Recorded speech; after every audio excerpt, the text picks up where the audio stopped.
We're just a few minutes away from kickoff here at the Border Bowl. It's BC against Alberta, and joining us right now is Travis Miller, head coach of the Alberta team. Travis, when did you guys get in, first of all? We got in yesterday morning, early in the morning, around 9 a.m. after quite a good flight from Calgary. Now, you're pulling players from all over the province. We've talked to Cole Sangera, head coach of the BC team. Let's break down this Alberta team a little bit. Where are the players coming from?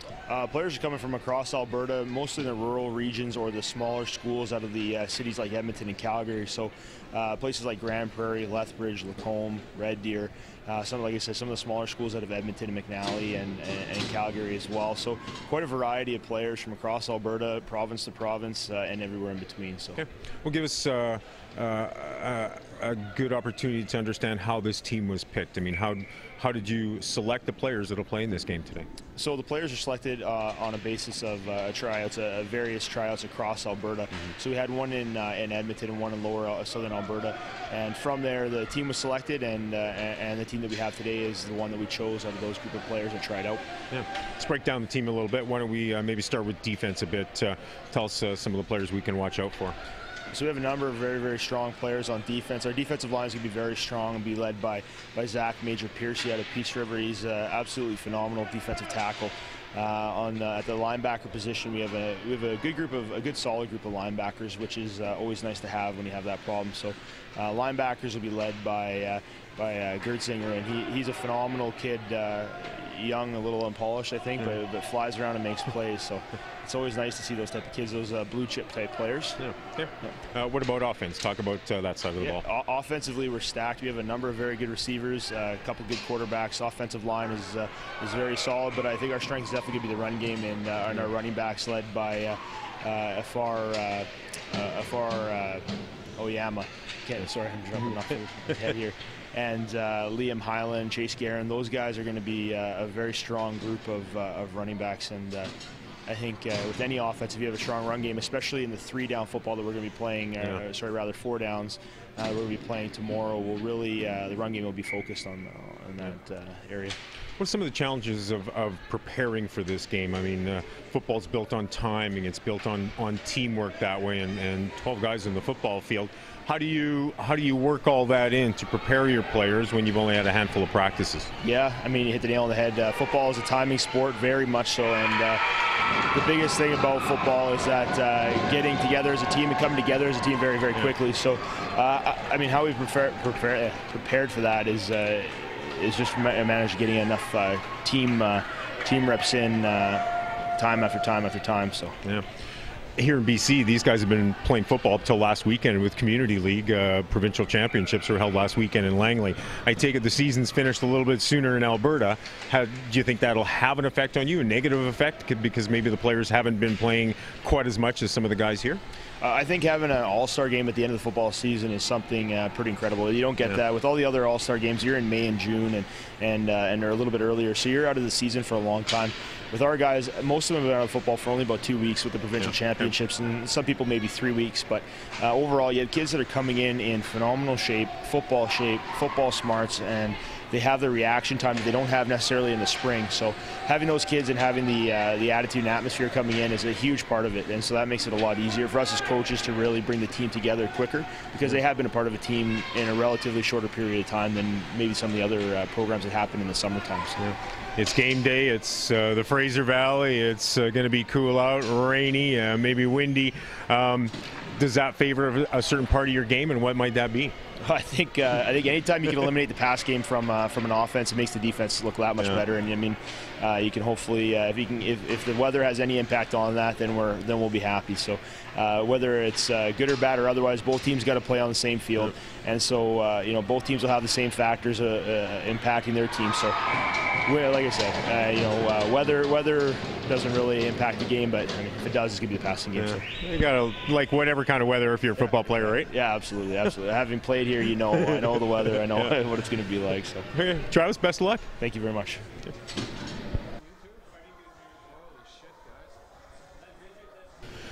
And welcome back to Exhibition Park in Chilliwack. Joined now by Cole Sangera, head coach of the BC Border Bowl team. And Cole, let's talk about this team a little bit, the assembly of the team. To begin with, let's talk about the coaches. You're a head coach in the Adam Community Football, or the Abbotsford Community Football Conference with the Adam team.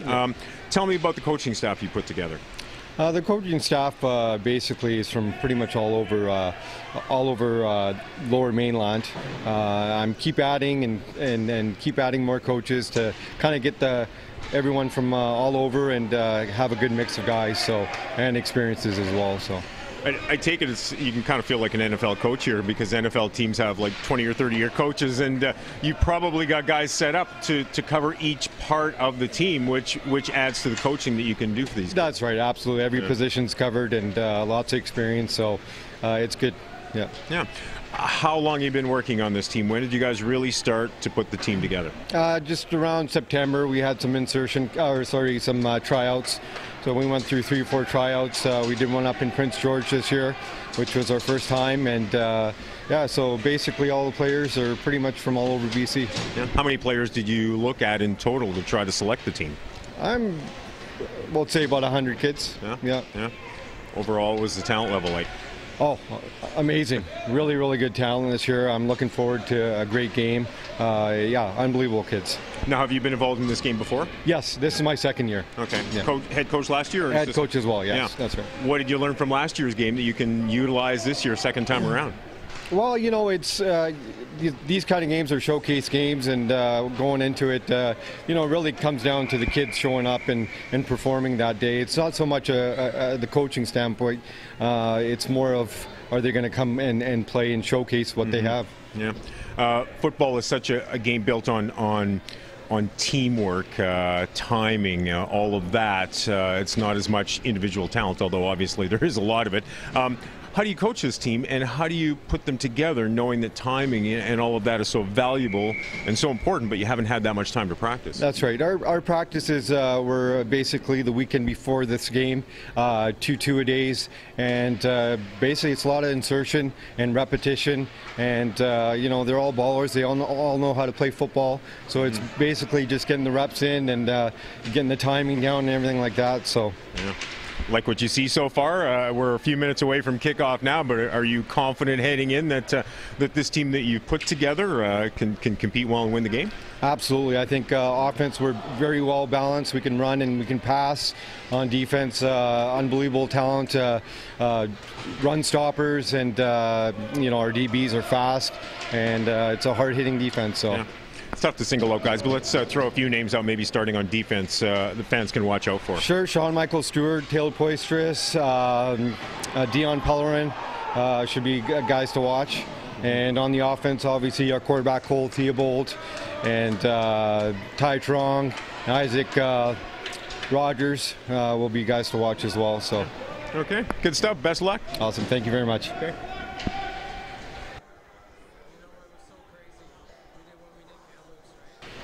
I'm here with J.C. Boyce, head coach of the Victoria Rebels of the BC Football Conference. We're just a few minutes away from the kickoff of the Border Bowl, BC and Alberta this afternoon at Exhibition Field in Chilliwack. And J.C., I guess the first question is, why are you here? What do you want to see in today's game? I'm anxious to see some kids compete. Yeah. I think they've done a really good job of building out a great opportunity to see kids to really, showcase what they're about. Competitive, prepared football players. So, we're looking for kids that have that attitude and are ready to compete. Yeah, you're going into your second season with the Rebels. What did you learn the first year that you can take into the second year? I've learned that the 4-man U.S. game is a little different than the 3-down game. I'm definitely going to make some adjustments, but I tell people it still comes down to throwing, catching, running, tackling.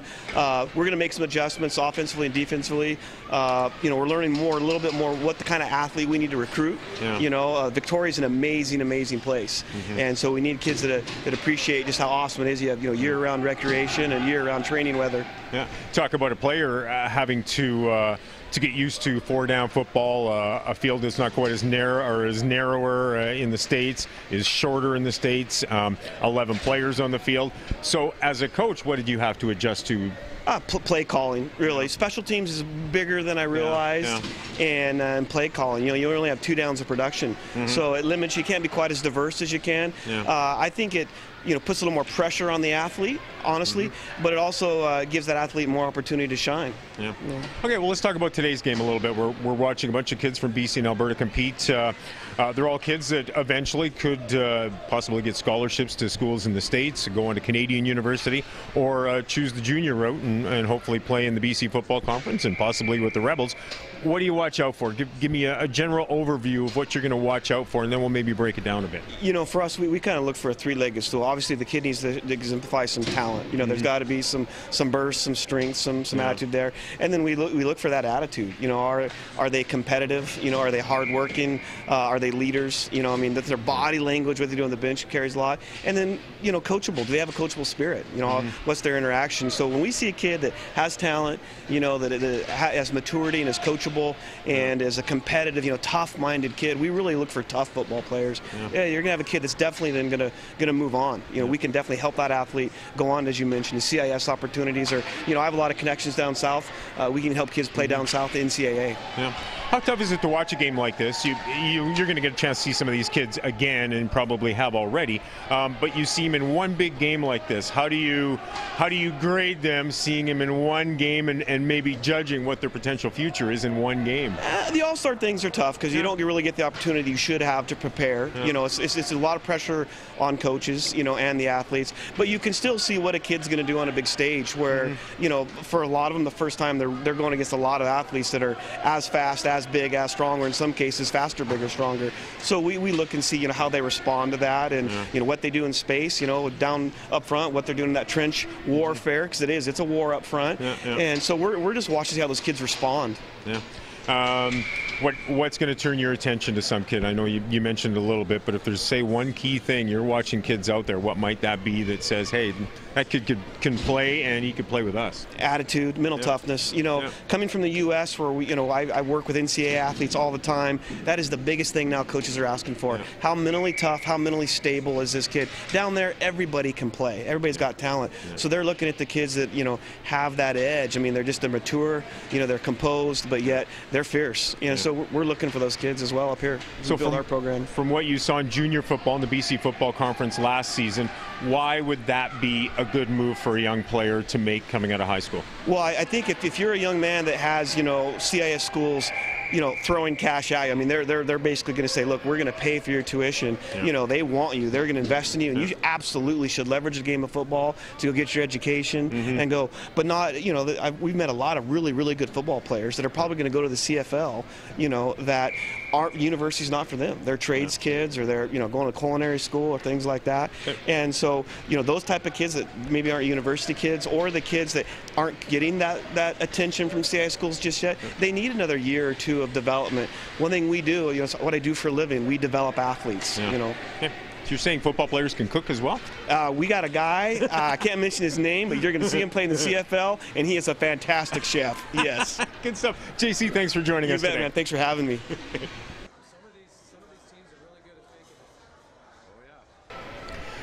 And back here with Jeff Willett from Bishop's University, quarterback coach, recruiter. And Jeff, you're here to recruit this weekend, aren't you? Yeah, definitely. We don't want to miss an opportunity like this. We've got a lot of kids from across the country, and we do recruit nationally. So we're going to be out here going after BC kids and Alberta kids, and probably get into Saskatchewan as well. So this is just a great opportunity for the kids, and a great opportunity for us to watch them at this time of year when there's nothing else going on. It's the off season for Bishop's University, but for you, I guess it's the on season, because this is your important time, isn't it? This is the most important time. You can be a great coach, but you don't win without players, and it's the recruiting that actually, at the CIS level, the recruiting is what makes a difference. Well, let's talk about today's game a little bit. What are you going to be watching out for? Give us a general sense of what a recruiter for a CIS football team is going to watch, especially kids that you probably haven't seen and may not see again. Yeah, what we're really looking for is the kids' grasp of the game. It's obviously at our level, it gets quite complicated. We have to know that the kids can probably play at that level, and we're basically seeing what their development pattern will be, if they're ready for CIS or if they should maybe go the junior route, or how many years it's going to take them to help us out, because we have to basically look at them that way as, are they starters right away? Are they a 2-year project, 3 years, whatever it may be? So, you know, we'd like to get kids that love the game, number one, and then we'll develop them as best as possible. But we have to see what kind of trail they're on towards what they want as well. Yeah, give us a sense. I mean, you can watch this game live today. You can see these kids in action, but it's a football game. You got 45 players on each team. There's close to 100 players to try to watch in this football game. Do you also go back and review tape and try to watch it over and over again to get a better sense of what you saw the first time? Well, basically what our system will be was, I attended the practices yesterday. And then being at the game today, we'll see what transfers from what I saw at the practices to game conditions. Yep. And then if we think there's a player that can help us, then we'll get them to send all the tape in to us. And what we want mostly is game tape. Every kid has a highlight tape, but that's their best of. We want to see what they're like in all situations, winning, losing, bad weather, good weather, whatever we can see on them from the tape. And we talk to their coaches. Their coaches are big contributors to our decision making, because they'll tell us whether a kid has the work ethic, most of all, for playing at our level. Yeah. Well, and the next thing I was going to ask you, maybe you've already answered it, but you mentioned a lot of the qualities a player must have, but if there's one that's going to stand out, especially in a short time period like this, what's that? What would it be that you're going to really watch out for? We're going to really look for kids that, like I think I mentioned it, they have an understanding of the game. Yeah. If the kids only played for a couple of years, it'll probably show in a game like this. Yeah. And the kids that really have the experience and know-how, they'll stand out in a game like this, because it's such a short preparation time of just a couple of practices. You really get to see which kids are ready to play based on the fact they really understand the game, and they had a good understanding of the game before they even arrived. Yeah. We've talked to J.C. Boyce, head coach of the Victoria Rebels, and asked him why a young player, maybe graduating from high school, should look at junior football in the Canadian Junior Football League. I'll ask you the same thing. Why should a player look at CIS? Why should they look at Bishops? What can you offer that can help them with their football career, help them with their lives? Well, first of all, we're an academic institution, so that's most important to us, is they want to come in order to obtain a degree and be ready for their future.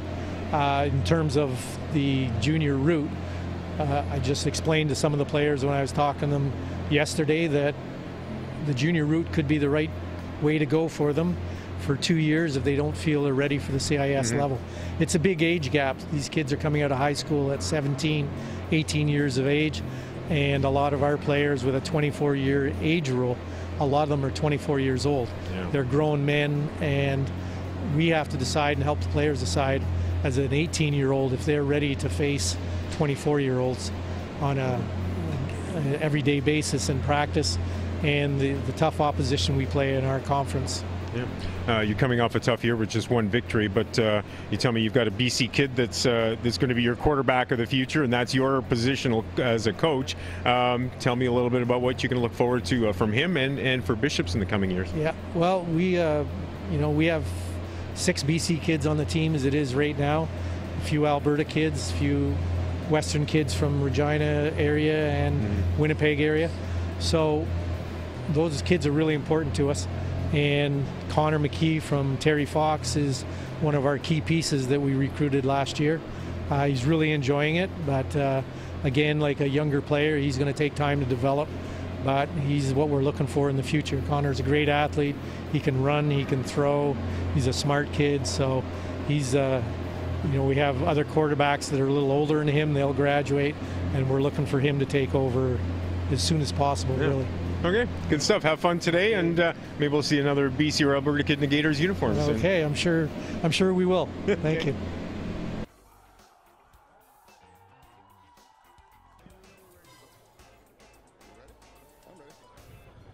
Good afternoon, everybody. Welcome to Exhibition Park Stadium here in Chilliwack, BC for the 2015 Current Stars Border Bowl.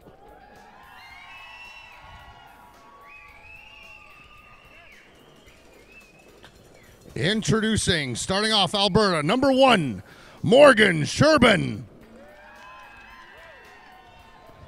Number 2, Connor Jorgensen. Number 3, Luke Murphy. Number 4, Chase Guerin. Number 5, Morgan Hides. Number 6, Ethan DeMerchant. Number 7, Zachary Wildbauer. Number 9, Jesse Mace. Number 14, Connor Mickle. Number 15, Jonathan Goulet. Number 17, Justin Kwasny. Number 22, Jack Jones. Number 24, Cole Ghostkeeper. Number 25, Alexander Getzinger. Number 26, Jaden Lorimer. Number 27, Jordan Wilson. Number 28, Liam Highland. Number 30, Ifar Oyama.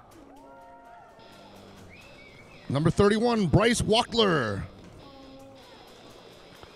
Number 33, Liam Johnstone. Number 39, Tristan Strong. Number 40, Brody Halverson. Number 44, Edward Saunderson. Number 45, Paul Jensen. Number 50, Willem Bivank. Number 51, Cyric Martin.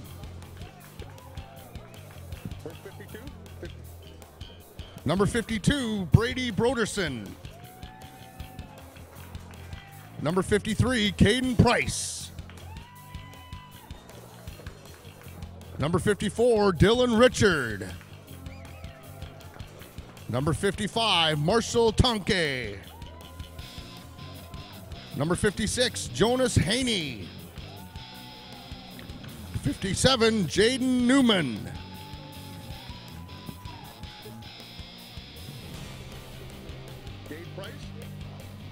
Number 58, Caden Price.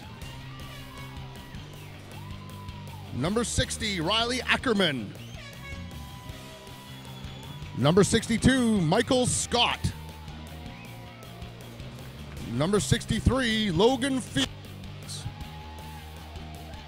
Number 66, Liam Hinch. Number 67, Nathan Laird. Number 68, Alexander April. Number 69, Callum Graham. Number 72, Kevin Waldron. Number 77, Matthew Mix. Number 80, David Dunbar. Garrett Krzyzanowski. Balin Unger. Number 87, Matthew. Number 89, Zach. Number 9, Zachariah Major Piercy. 8, Brett Yanish.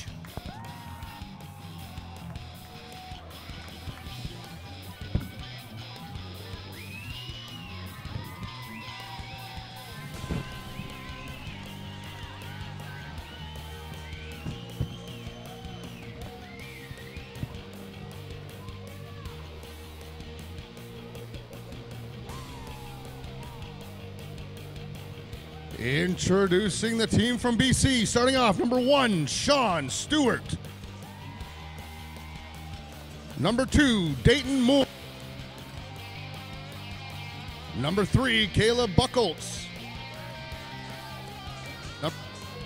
Gibson. Number 5, Liam. Number 6, Taylor Poitras. Number 7, Darian Pritchard. Number 8, RJ Shelley. Number 9, Cole Theobald. Number 12, Prong. Number 13, Spencer Schmidt. 15, Garrett. Number 17, Brett. Number 22, Dion Pellerin. Number 23, Keenan Adams Burrows. Number 25, Indrid. Number 26, Joshua O'Neill. Number 28, Trent Price. 30, Isaac Rogers. Number 34, Kieran Correct. Number 30, Cam Lampart. Number 39, Partak. Number 42, Ruben Reed. 44, Justin Haverkamp. 45, Levi Murchison. 50, Sidhu. 52, Reed. Number 55, Mike. Number 56, Cody Cruz.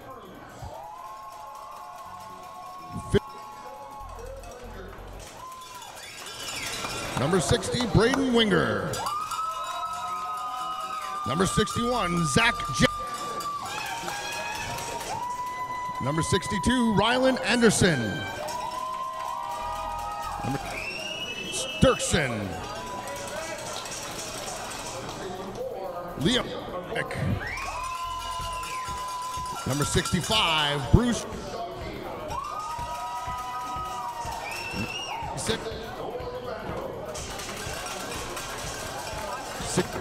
Jacob Butler. 69, Quentin Sherbin. 77 to Number 90, Devin Pott. Number 96, Smith. And number 99, Corey Yeast.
Oh, Canada, our home and native land, true patriot love in all thy sons' command.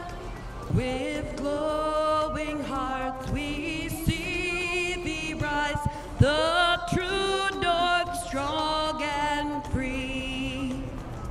From far and wide, oh Canada, we stand on guard for thee. God keep our land glorious and free. Oh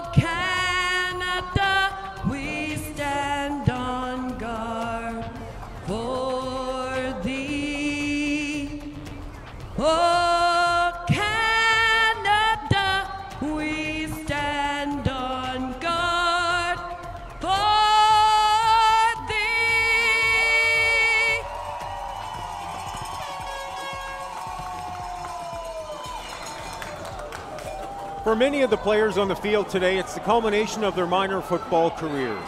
They've been playing the game for many years. The goal is to move on to the next level, whether it be in the Canadian Junior Football League or Canadian Inter-University Sports, or for some of the elite, maybe a scholarship to a U.S. Division I school. There are scouts in attendance, plenty of them. They will be keeping a close eye on what happens today, looking to find that diamond in the rough, which can improve their team in the future. Hello everyone, welcome to the 2015 ABC Border Bowl. I'm Dale Corey along with Tim Amy. Harmon Ojla will join us later in the broadcast. We are at Exhibition Field in Chilliwack, BC to watch the top senior high school graduating football players from Alberta and British Columbia do battle on the gridiron. The winner will claim the Border Bowl title and interprovincial bragging rights for another year. We are live on VBNSports.com, and Tim, it's a cold, wet day here in Chilliwack. Perfect football weather, eh? I call this BC football weather, my friend. It's cold, it's wet, it's a little bit angry. The good news is the rain is falling north-south rather than east-west or west-east, so the wind, there's no wind, and that makes it a big difference. We were out here last weekend for the Santa Claus Parade, and the Chilliwack Giants had a float, and all the players were up there with their uniforms on, and dragged my wife and 2 kids. My son plays with the Giants in Pee Wee. And if you think this is wet and cold, you should have been there last week, and it was coming down in torrents. And everyone was having a good time regardless, but man, it was brutal. But today, it's wet, it's raining, it's football weather, it's British Columbia. You bet. I was down the valley towards Vancouver this morning, and it was raining a lot that way. It's supposed to be coming out this way, and even though it is more light rain at this point, we expect it to get heavier, although we have a great turf field here in Chilliwack for fans watching on our VBNSports.com network from BC, from Alberta, from anywhere else, because we know we've got a great audience today. Scouts watching, scouts in attendance today. They're watching these players closely to see who might fit into their lineups next season, the season after, whether it be in university football and junior football. We heard from some of the scouts in attendance, J.C. Boyce from the Victoria Rebels in the pregame show as to what he's watching for. They want to find some players that are impact players, kids that know the football game and can excel at the next level after this game, after their high school careers or minor football careers are over, and that's what they'll be watching out for today. Interesting point. I was talking to Moa Gagne, who happens to be the general manager for the Valley Huskers, who I play right here at Exhibition Stadium. I said, what do you look for in a player? Like, you know, and what he looks for? Sharpness. Sharpness right out of the starting gate, right off the whistle, right off the snap. You know, if you're looking at a cornerback going up against a receiver, footwork and how they launch themselves and how they, you know, position themselves. So it's like sharpness and quickness and more the little things. He goes, I don't care about size, because you can have a big player, but he's slow and he's kind of lumbering. I like to see clear, crisp, sharp athletes. That's a very interesting point, because most people think about raw speed and power and size and strength and all that kind of thing. But it's more the sharpness and the execution that Moa Gagne likes to keep his eye on. Okay, as we can see, teams are on the field, are ready to go. Alberta wearing the gray uniforms with white lettering, black pants. The BC team wearing the white jerseys with pretty much white lettering, which God may be forbid a they little have black difficult lettering. to pick those out, and the dark pants. And it's Alberta defending the goal to our broadcast right. The BC team to our broadcast left. They are on the field. The Alberta team is ready to kick off from its 45-yard line, and we are close to getting this game underway. It's Canadian rules throughout, so we play with 110-yard field, the full end zones, the width of the field as well. And as we mentioned, the field's in pretty good shape here. It's a turf field at Exhibition Field in Chilliwack. And because of that, it takes the rain pretty good, and a good crowd in attendance today. A lot of Alberta fans as Alberta kicks off the ball, and we are underway with the 2015 ABC Border Bowl here in Chilliwack. BC picks up the ball at its own 25-yard line across the 35 up to the 39-yard line. A good run back there for BC, number 2, Dayton Moore, and he's got the ball up to the 39-yard line, and that's where BC will take over 1st and 10. A nice little kick there. You get good distance on it and a good bit of running. Right off the jets. Look at that. A nice little juke to the side there. Picks up a good 20 yards easily on that run back. And here we line up. Okay, so BC goes 1st and 10, ball at its 39-yard line, near side hash. Quarterback calling out signals behind the center. Running backs in an I formation. He'll hand this one off right off the bat, straight up the middle, a gain of about 5 yards on the play. A decent run there for BC number 30, Isaac Rogers from Prince George. He's got a gain of 5. It'll be 2nd and 5.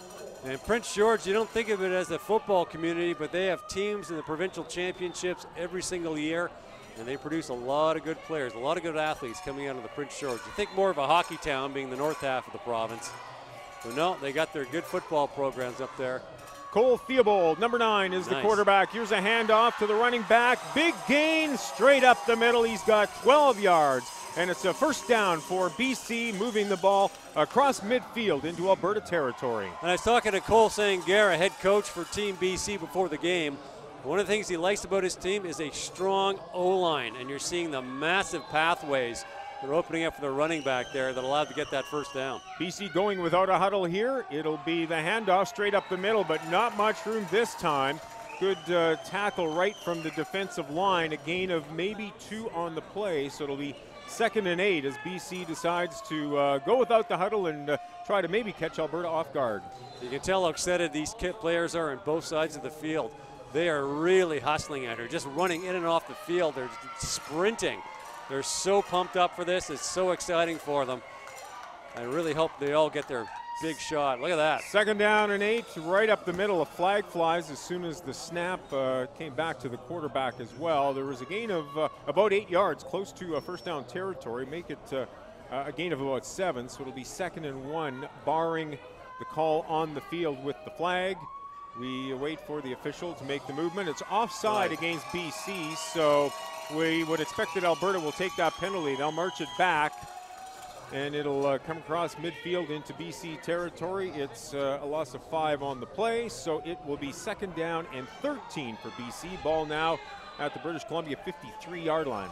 Whenever you see that flag right off the snap, you know it's either going to be an offside or procedure, so rang true right there. Looked like it was the receiver on the far side of the field, on the left side of the field, who had his run going and crossed that line before the snap. So 2nd down, 13 for BC.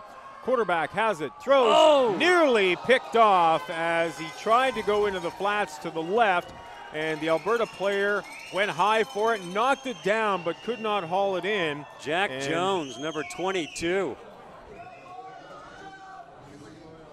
So it'll be 3rd down and 13 for BC. We would expect that they'll be, well, maybe they won't, they'll look at 3rd and 13, so they're going to be going for it here. You're not giving up terrible field position. Oh, just shy. Yeah. When you go for it on a 3rd and 13, you're right at midfield. You're really not giving up terrible field position, so it's almost worth the risk. Now, I believe that we are, and I wasn't able to qualify this beforehand, we got 4 downs. but I believe we are playing four down football. We're using the regular field, but the one variation from the Canadian rule in this, I know the coaches did bring it up last night, didn't get a chance to chat with anybody about it, but they are using 4 down football. So it is 4th down and about 4 yards to go for BC. And just as we get ready for the snap, we are going to get a timeout called on the field. Looked like it might have been Alberta calling that timeout. Yes, it is. So we'll get a bit of a break here. So, yeah, that is the one rule variation, that it's 4 down football, regular football field, Canadian football size field. But we're using the 4 downs, so it'll give the offenses a little bit more to work with as they play this 2015 Border Bowl. What it is actually is a lot of the high schools play American rules. Yeah. So of course you have a blend here of high school and community players. So they like to tweak the rules a little bit. Plus you have scouts from from south of the border watching.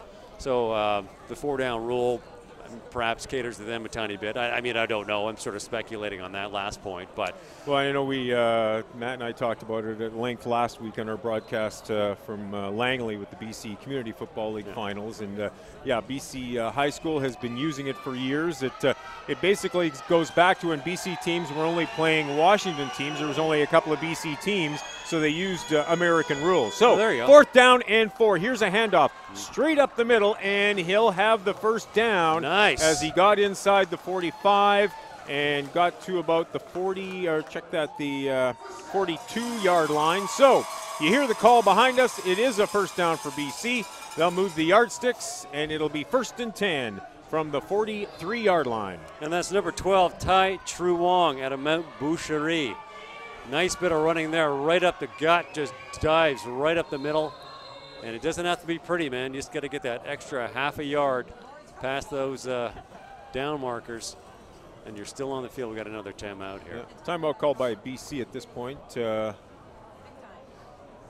as we await BC's 1st and 10 situation. So each team has called a timeout early in this football game, and whereas the BC players stay on the field and the offensive coach comes out to chat with them, it's the entire Alberta team that goes over to the players' bench here at Exhibition Field and talks to the coaching staff over there. But a 1st and 10 coming up for BC. And this football really is a treat. To get to watch an all-star game. You know, we were both at the provincial finals last weekend. And sometimes you get a couple of really awesome matchups, and sometimes it's a real blowout. Yeah. But usually these are really tight games, and these kids are so pumped. Cole Theobald hands off on 1st and 10. There's Look at room that. up the middle. He's got room to the right side. He crosses into the 25-yard line. It'll be another first down, a gain of 16 yards for BC, and they'll move the yardsticks again. Cam Lampart out of Chilliwack, playing on his home turf, just thunders right at the middle. He is a big, strong kid. 6'1", 5'11", 200 pounds, pardon me. Oh, we got a bobble snap. First down, and the ball is loose. It looks like BC has recovered. Indeed, they have. So they'll lose it down there, not gaining much on the play. And in fact, they might even lose about a yard, so it'll be 2nd and 11. You can always tell when it's the other team that picks up a bobble snap because they start jumping up and down, pointing in the other direction. So, yeah, rather subdued after that one. So There's you no knew. celebrating on the Alberta side that That's time. right. You got her. 12:22 to go here in this opening quarter. BC on its first series of downs, moving the football deep into Alberta territory. Although on 2nd down and 11, the run does not go very far. He might have got a couple yards out of it.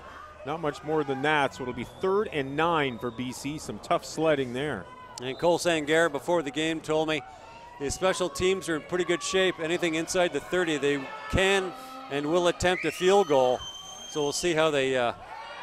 Theobald takes the snap. Now he'll roll to his right, looks to throw, but he's going to try to run the ball. He's in across the 25 to 20 into about the 14-yard line, and once he crossed the 15, that gave him first down territory. They'll move the yardsticks again, and BC on its first series of downs is looking to try to find that end zone.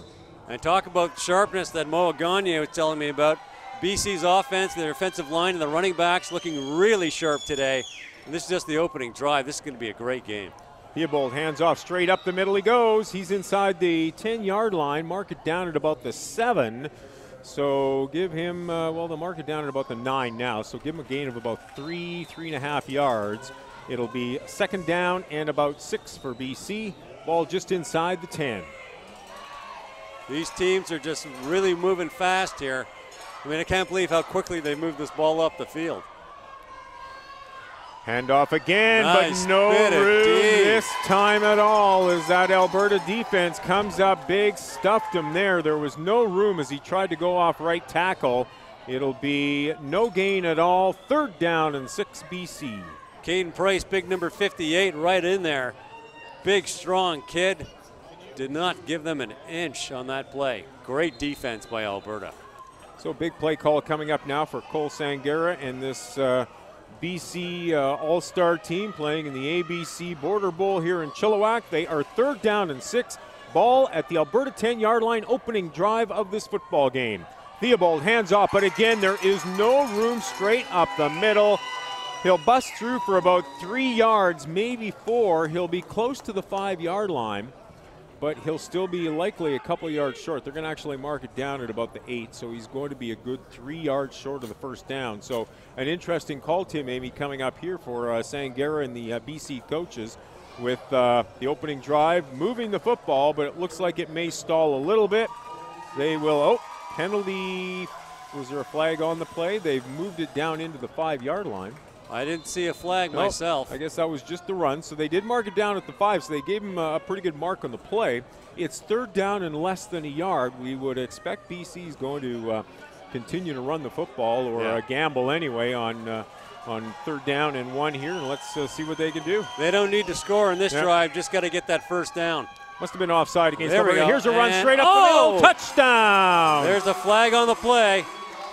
And the officials are waving off any touchdown right now. Let's see how they mark it. That was a good drive. Just dove right to that end line. We'll await the call from the officials. It came from the far side of the field. In the backfield. I'm wondering who was it. Holding is the call against BC. We had offside against Alberta previously, which moved the ball to the 5-yard line and gave him 3rd and short. That was the 5-yard penalty. Now it's going to come back to just in behind the original line of scrimmage. So it's going to be 3rd down and just a little bit more than 10 yards. They need to get to the 3, and they're at about the 13, 14-yard line right now. So it's another key 3rd down situation coming up for BC, but as opposed to the 1 yard, they need 11 now to move the yardsticks. And the good news for these 4-down rules, they still got one more try at it. So this is their third down at this particular set of. It's going to take us a little while to get used to this 4-down football as well. We're not used to covering that or calling that as well. Theobald, hands off. They'll try to go wide right, but there is no room whatsoever as he is taken down for about a 3-yard loss, and that will make it 4th and about 15 yards to go for BC. So this time we could indeed see the field goal unit come on with a 4th and long situation. We're just 6 minutes into the football game here at Exhibition Field. And there we go, number 58 for Alberta, Big Caden Price, standing at 5'11", 225 at Lindsay Thurber.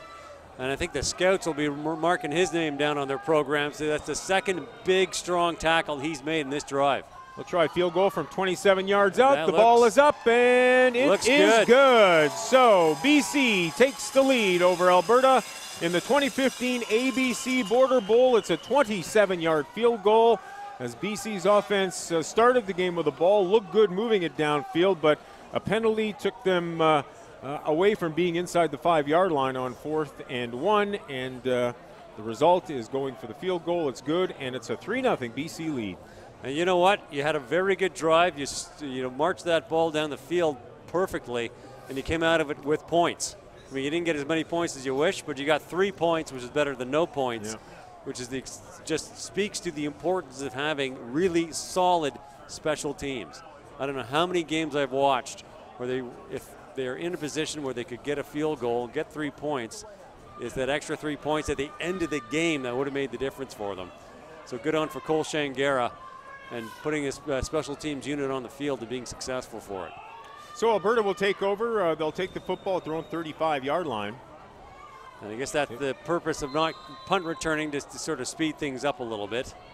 Well, they'd have their choice of kicking off or receiving the kickoff or taking it at their 35-yard line, and they've decided to take it at the 35. They'll put it up right at the beginning, and this one is picked off. Look at that. BC will take control of the football at the 52-yard line. Caleb Buckholz intercepts Connor Jorgensen on his first play from scrimmage. Wow. And very quickly, BC has the ball back in possession. Oh, that's a heartbreaker for Alberta. First play of the game. Oh, well, beautiful pass. Put it right up there, and he had a receiver. Looked like number 14 was in his sights. But good eyesight by number 3, the product out of Argyle. Got up there, and Caleb Buckholz at 6'2", 180, those long arms, just pulls that ball in and held onto it. And Jorgensen might want that one back. He threw into double coverage as well, and I'm sure the coaches will talk to him about that one. Here's Theobald on first down. He'll cut to his right. He's into first down territory, crosses inside the 50 into about the 47-yard line, and right off the bat, Theobald runs for 11, and it's a BC first down. Nice bit of running there. It's interesting, BC was driving it right up the middle on that last drive, got them all the way down into the red zone, and at the 11th hour, Alberta managed to clog it up and force them to go for the field goal. Now they're pounding the corners a little bit on the sweeps. First and 10 from the 52-yard line, straight up the middle this time. Not much running room at all. They might get a yard out of this play, but not much more than that as As Tim just mentioned, Alberta's defensive line comes up big. They did it a few times when they had their backs against the wall and against the goalpost in their own end zone, but this time they come up big again and stuff them on first down. There's some big, strong, fast kids on the defensive line for Alberta, and they're just having a great game so far. 2nd down and 9. Here's Theobald, looks to his right, throws this one in and out of the arms of the intended receiver, Tyson Gibson of Robert Bateman in Abbotsford. And it will be 3rd down and 9 for BC. At 6'4", 200 pounds, he's tall, Langley, and light. And jumps up there, but it's just through his fingers. I often wonder, I see a lot of players drop passes in the early stages of the game. By the 3rd quarter, they're catching them no problem. I always wonder, is it nerves, jitters, opening, on those opening passes? I'll throw one word out. Or 2 words, wet ball. Wet ball. It's a slippery bean out there, my friend. And you see him just threw his gloves onto the sideline. When it's raining and wet like this, you do not want to be wearing your receiver gloves. 3rd down and 9 for BC. Ball at the 47-yard line. Straight up the middle they go. Not much running room. Gain of about 4 on the play for BC. But, again, they'll be looking at 4th and long, and we'll see what they decide to do. The ball will be placed at the 42.5-yard line, so we're looking at more than a 50-yard field goal. I doubt that they would do it in these types of conditions. The ball simply won't fly as far. Punting the football could get Alberta deep, but maybe with a 4th down and about 6 yards to go, they might want to gamble, and Tim, looks like that's what they're doing. You know what? It's early in the game. You're up by 3 points. If you turn it over on downs, they're on their own 45-yard line. It's a safe straight bet. Up the middle. That's really close. I don't think he got it. Well, it'll be an interesting mark here. He had to get to the 38, and it doesn't look like, or 37, doesn't look like he got it. No. Nope. The officials are saying it is not far enough. Change of possession, loss and downs for BC. And Alberta gets its 2nd crack. First time they threw an interception by Jorgensen. We'll see what they can do in the 2nd series. And look at it, they're on their own 38-yard line, so they didn't give up really great field position. So why not go for it? If you get the 1st down, great. If you don't, well, you got a good defense. So, and here they come. Nice little handoff there. Hands off. They'll go to the left side. Gets out to the sideline, but not much running room. Gain of about 6 yards on the play. Good run there for number 28, Liam Highland.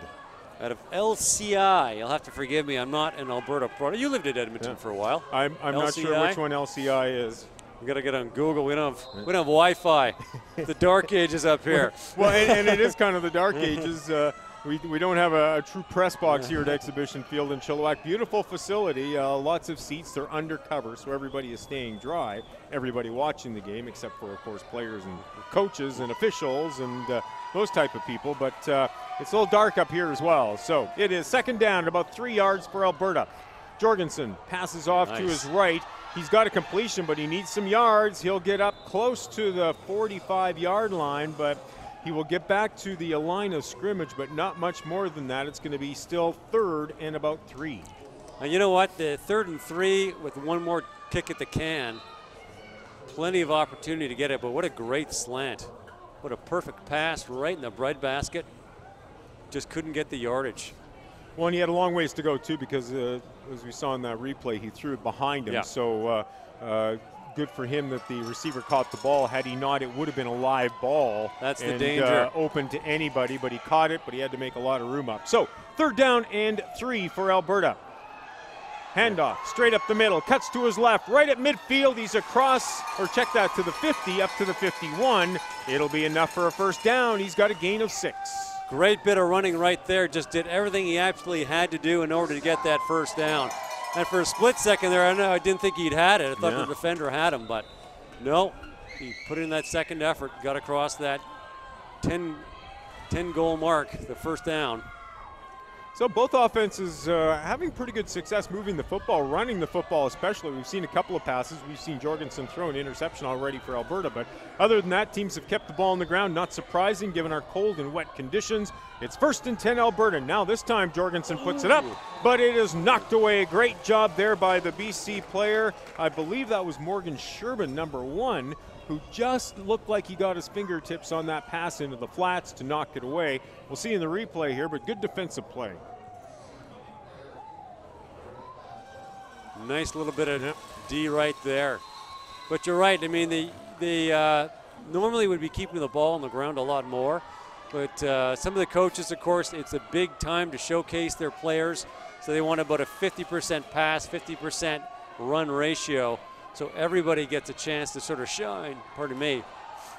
Jorgensen hands off right tackle. It's across midfield into about the BC 52-yard line. So we'll give him a gain of about 6.5, 7 yards on second down. So be third and about 3 for Alberta, but for the first time in this football game, the Alberta football team has moved the ball into BC territory. And they're doing a very good job marching that ball up the field. A little bit of a jitter starting off. They got the interception. That kind of sucks.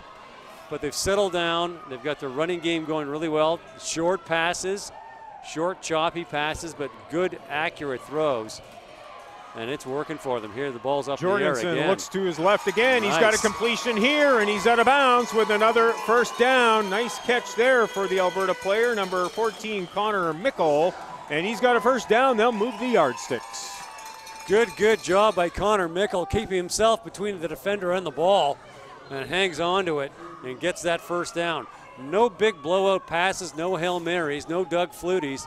Nice and short, crisp on the slant, and it's working for Alberta, and already they're at the 40-yard line. 3.5 minutes to go in the opening quarter here at Exhibition Field in Chilliwack, the ABC Border Bowl. Dale Corey, Tim Amy with you here in the broadcast booth as Alberta is starting to move the ball on its second possession of the football game. The first time out, they threw an interception. It didn't cost them as BC lost the ball on downs. And now on first down, they'll have a gain of about 3 running straight up the middle. They're moving the ball nicely. They're finding the holes in the BC defense, and they're pushing forward. They're doing it. This is a great game so far. These teams are playing great. Looks like the rain's starting to come down a little bit harder as well, as we can see it on the concrete pad in front of the grandstand here at Exhibition Field in Chilliwack. Second down and 7. Jorgensen looks to his left. He's got a completion again. That's to Mickle, but he's taken down immediately. Might have got to the line of scrimmage, but not much more. Number 22 for Alberta, Dion Pellerin, the linebacker out of MJ Mowat over here in Abbotsford. Nice little bit of defending right there. Travis Miller, the head coach of this Alberta team. He's from Grand Prairie. The Alberta team had a change in coaching staff. I believe all of the coaches not very long ago were replaced, and Travis Green came in as head coach, brought a whole new coaching staff in, so they haven't had a chance to work with him quite as much. Now here's a handoff straight up the middle, inside the 40, tries to get to about the 35, but then that wall of BC players stuffs them there, and it's going to be 4th and long for Alberta. Lee McCormick, big boy, 248, 6 feet out of GW Graham in on that tackle. They're really starting to stuff things up, and that marks the end of the first quarter here in our game. So they'll just quickly change ends. But the BC defense really starting to step up on this cold, wet, rainy day. And yeah, the wind's sort of picking up a little bit. The rain's coming down a little bit harder. It's suddenly minus 10 and clear and sunny at Alberta isn't looking so terrible right now. No, I'll still take the rain. No, it's wind is picking up here a little bit more. They will change fields. The score clock was a little bit off on that first quarter. The official time is kept by the officials down on the field. So we are at the end of the opening quarter here at Exhibition Field in Chilliwack. It's the BC team leading Alberta by a score of 3-0 as we prepare for the second quarter. And Tim, we've seen a great football game. Some nice runs so far, some great tackling. And some great passing. And listen to the crowd having tons of fun. Our guy out in the field there, Joe Carter, in the PA system, does a superb job getting the crowd all pumped up. And let me hear from Alberta, let me hear from BC, and everyone's jumping up and down. Oh, here's a fumble, 4th down, and BC has recovered. There you go. Alberta was gambling on 4th and 4, but the handoff did not materialize, did not connect with Jorgensen, and his running back, as you see right here, looked like Jorgensen lost the handle on the football immediately. Didn't have a firm grip on that ball. And it's tough because you're sort of, as a running back, it's almost sight unseen. The ball just has to be there for you to grab it. So you're not sort of looking and hesitating and pausing, right? Unfortunately, he just couldn't get the handle on it. and it's a cold, wet day. We don't have gloves on. Our hands are kind of cold. We're not out there in the rain, so imagine how their fingers are feeling. It'll have an effect. So 2 turnovers so far for Alberta, as now we get flags all over the place and movement at the line. BC takes over possession, 1st and 10, ball at its 39-yard line. BC leading 3-0 on a 27-yard field goal. And we've seen Alberta turn it over off a fumble and off an interception so far. And we'll see if BC can capitalize, as they will be penalized 5 yards. I believe procedure is the call against BC. And it's 1st down all over again, 15 yards to go. Theobald in under, hands off, straight up the middle. Not much room there, as that Alberta defense comes up big and stops them with a gain of just 2. And in Canadian rules football, we call it procedure, and I'm brain farting. What do they call it in the NFL when the offensive line jumps first? It's offside, and it's going to bug me now. Yeah, I can't think of it offhand either. Thank goodness we're not playing U.S. rules other than 4 downs. So. We'll research that for you. Look at that, nice little effort there. Theobald hands off to the right, and we'll get a few yards in the play, not much more. It's going to be still 3rd and long for BC. It'll be 3rd and about 8 yards to go with the ball just outside the 40-yard line, about the 41. I marvel at the height and weight of our quarterback here, Mr. Theobald, Cole Theobald. 6'2", 160. That's a tall, skinny kid. 3rd down and 8. He's back into the pocket. Now he rolls out to the right, looking for an open receiver. He's going to keep the football, avoids 1 tackle, gets up across the 50-yard line, should have enough for a 1st down. Great run there by Cole Theobald on 3rd down and 8. And he's across the 50, but there is a flag as well, and we'll wait for the call. So it looks like the call did not go against BC. You have to forgive me. I did not see what the call was. There was definitely a flag on the play. Usually it's an illegal block or a hold out in that area when a quarterback decides to run, keep the football on the run, but not in that case. We would not expect, as the flag does not go against BC from a yard standpoint, and we'll get the official coming over now. It's offside against the defense, so the penalty is declined, and BC moves the yardsticks. It's now 1st and 10, ball at the 51-yard line. Cole Theobald in under, far side hash, quick step, passes out to his right, but it's way over top of the intended receiver. Incomplete, 2nd and 10. Looks like that was tipped right off the throw there. One of the big linemen must have got an arm up. I'm certain that ball was bounced just a tiny bit too high, just as it left his fingers. Good attempt, though. 2nd and about 10. I'm telling you, these guys aren't wasting any time. They're moving like lightning out there. And you can hear the wind blowing through our microphones here at Exhibition Field in Chilliwack. It's a cool one out here today, as we're undercover. Our camera crew beside us here is undercover, but and so are the fans. But as for the players, is now, as we get prepared for 2nd and 10, we get penalty against BC. So it'll move the yardsticks back, and BC is hurting themselves a few times here with some timely, costly penalties. It'll be 2nd and 15. I think that was a time violation. I think they took too much time on the play clock, if I'm not mistaken on that. Just over 12 minutes to go here in the opening half. 3-0, BC leads it. It's been a defensive struggle so far. Theobald hands off on 2nd and 15. Whoa. They'll push forward up past midfield, and the run will get into Alberta territory. It's a gain of about 9 on the play, make it 3rd down and about 6. And there's a good 1st, 2nd, 3rd effort by Cam Lampart right out of Chilliwack here. He sort of disappeared into that pack for a second and burst out, grabbed at least another 3 yards. No huddle again. BC runs straight up the middle, and a big gain there as they'll move the yardsticks again. He got a gain of about 8 on that play. It's down inside the 50 to about the 47-yard line. Another nice bit of running by Cam Lampart. Give that kid the ball. He gets through that pack. Give him an inch. He takes a yard. BC lining up at the line of scrimmage, but now the whistle goes, and looks like timeout's been called by Alberta, I believe. Yep.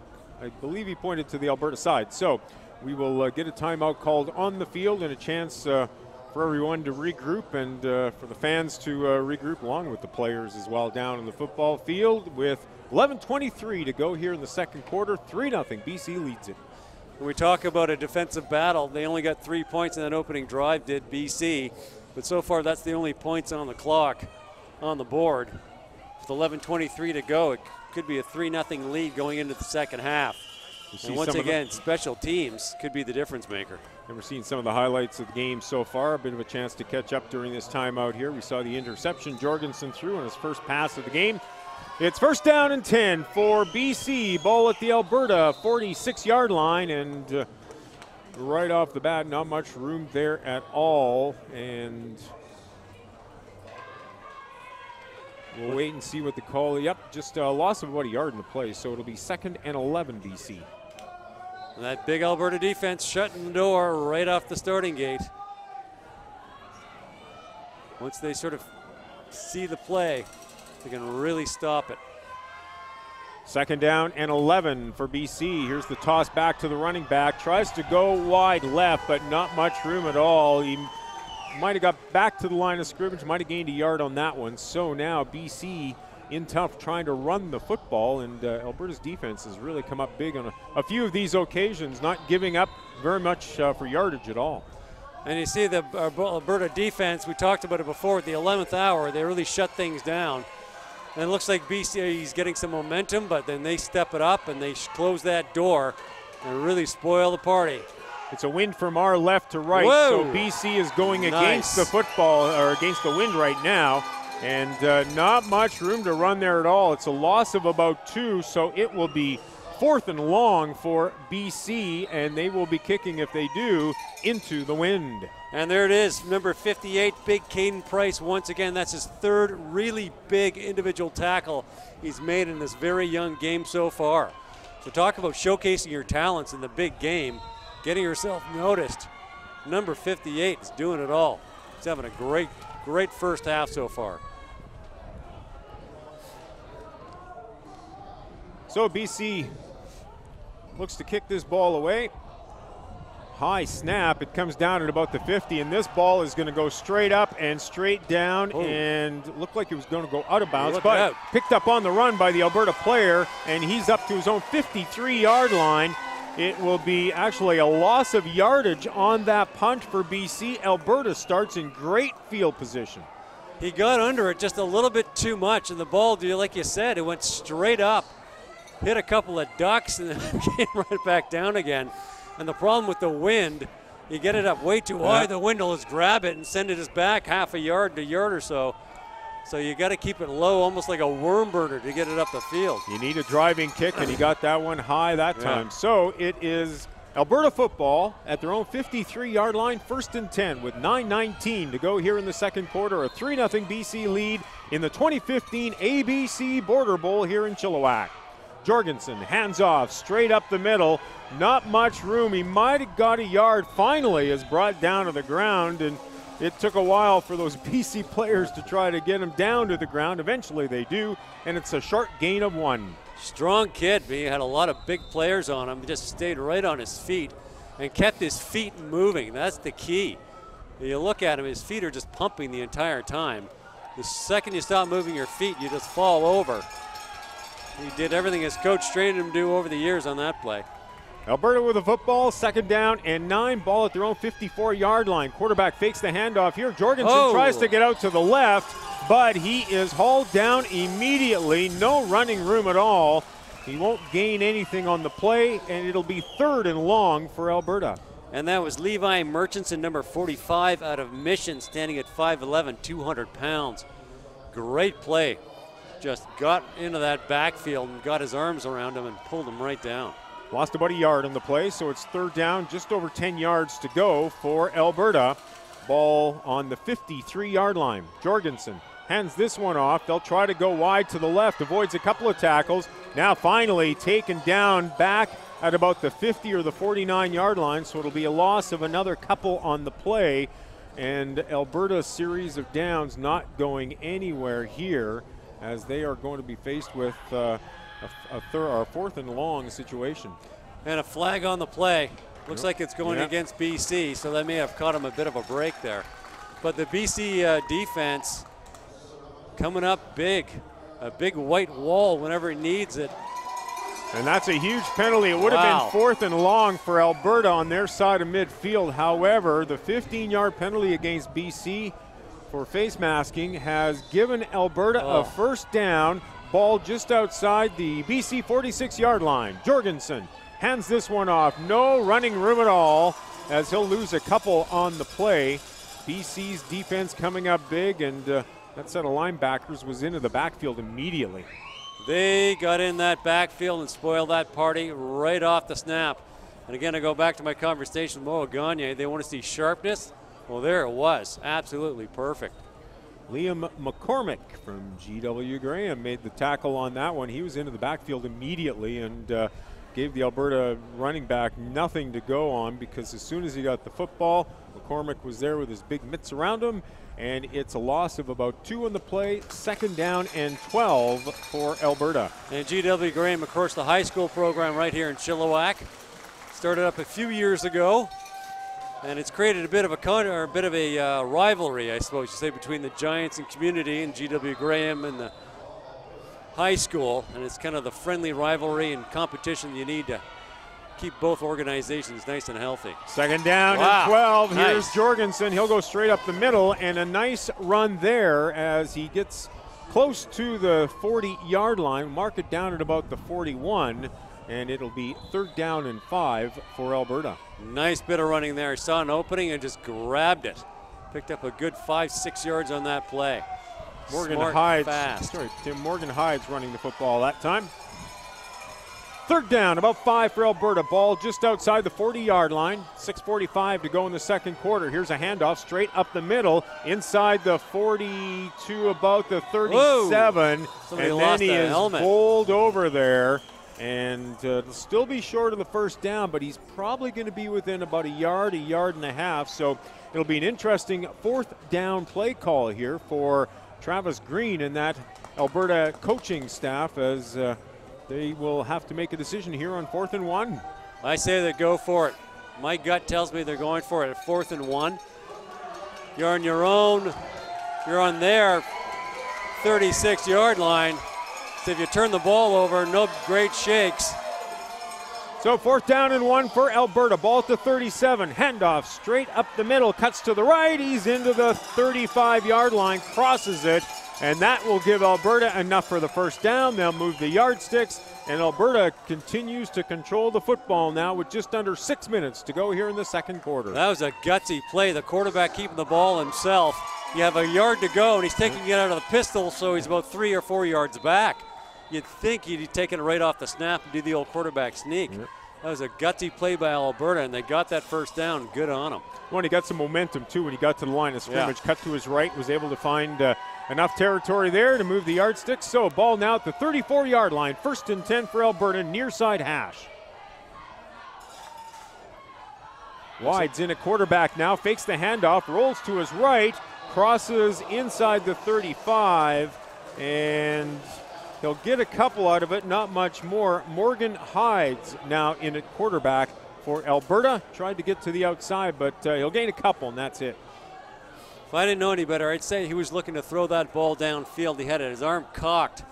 But, of course, if you get that really tight coverage, oh, look at that. Good camera work right there. Awesome. He looked like he was looking to throw, but you can't find a receiver. You get on your horse and take that ball yourself. Picked up a couple of yards, so not bad. Roll to his right, try to buy himself some time, maybe buy some time for a receiver to get open. Couldn't find anybody and did the smart thing.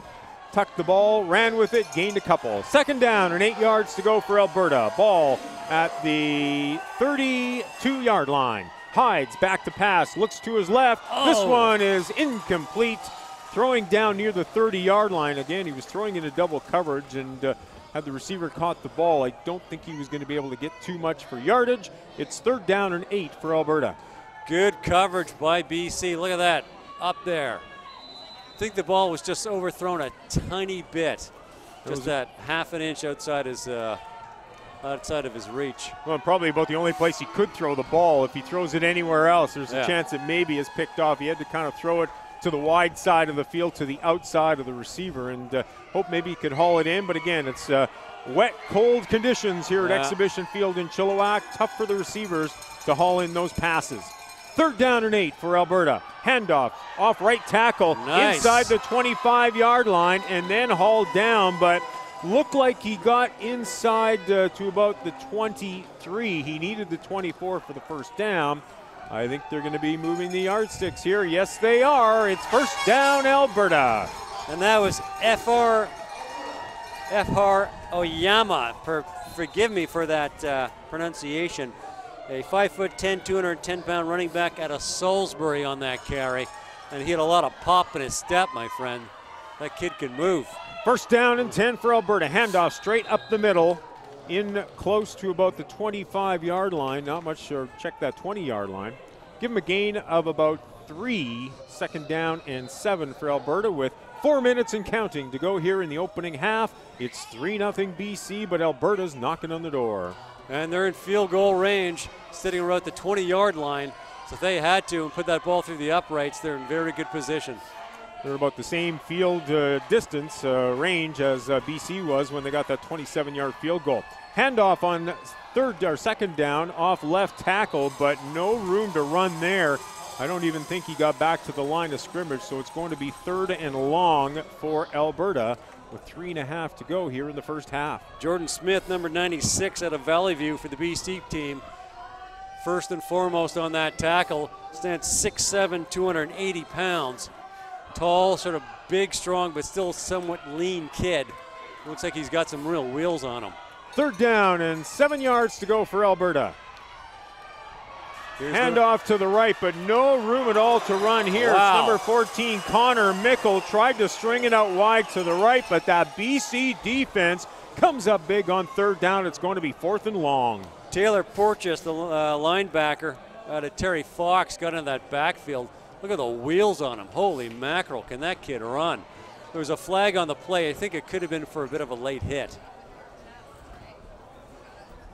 So we'll see what the officials are conferring right now. See what they say. Earlier in this drive, BC had Alberta looking at 4th and long back on the Alberta side of midfield, and they took a face mask penalty, which gave Alberta an automatic 1st down, a 15-yard gain. We'll see what the call will be here. Again, it was a bit of a late flag. It came from the official on the near side of the field. It is indeed against BC. It's rough play once again. This is going to BC. It's going to be an automatic 1st down for Alberta on the 15-yard penalty, and they'll move the yardsticks for Alberta. You don't want to take that penalty in the red zone, but you know what? Sometimes it happens. 3 minutes to go on the clock. You've got a tenuous 3-point lead. Still an entire half of football left to play. 1st down and 10 for Alberta. Ball at the BC 15-yard line, near side of the field. Hides in the shotgun, tosses back to his running back, straight up the middle, inside the 10, and he's close to that 5-yard line. Probably mark it down at about the 6, and he'll be close to a 1st down. And there's big number 30 out of Salisbury, Oyama.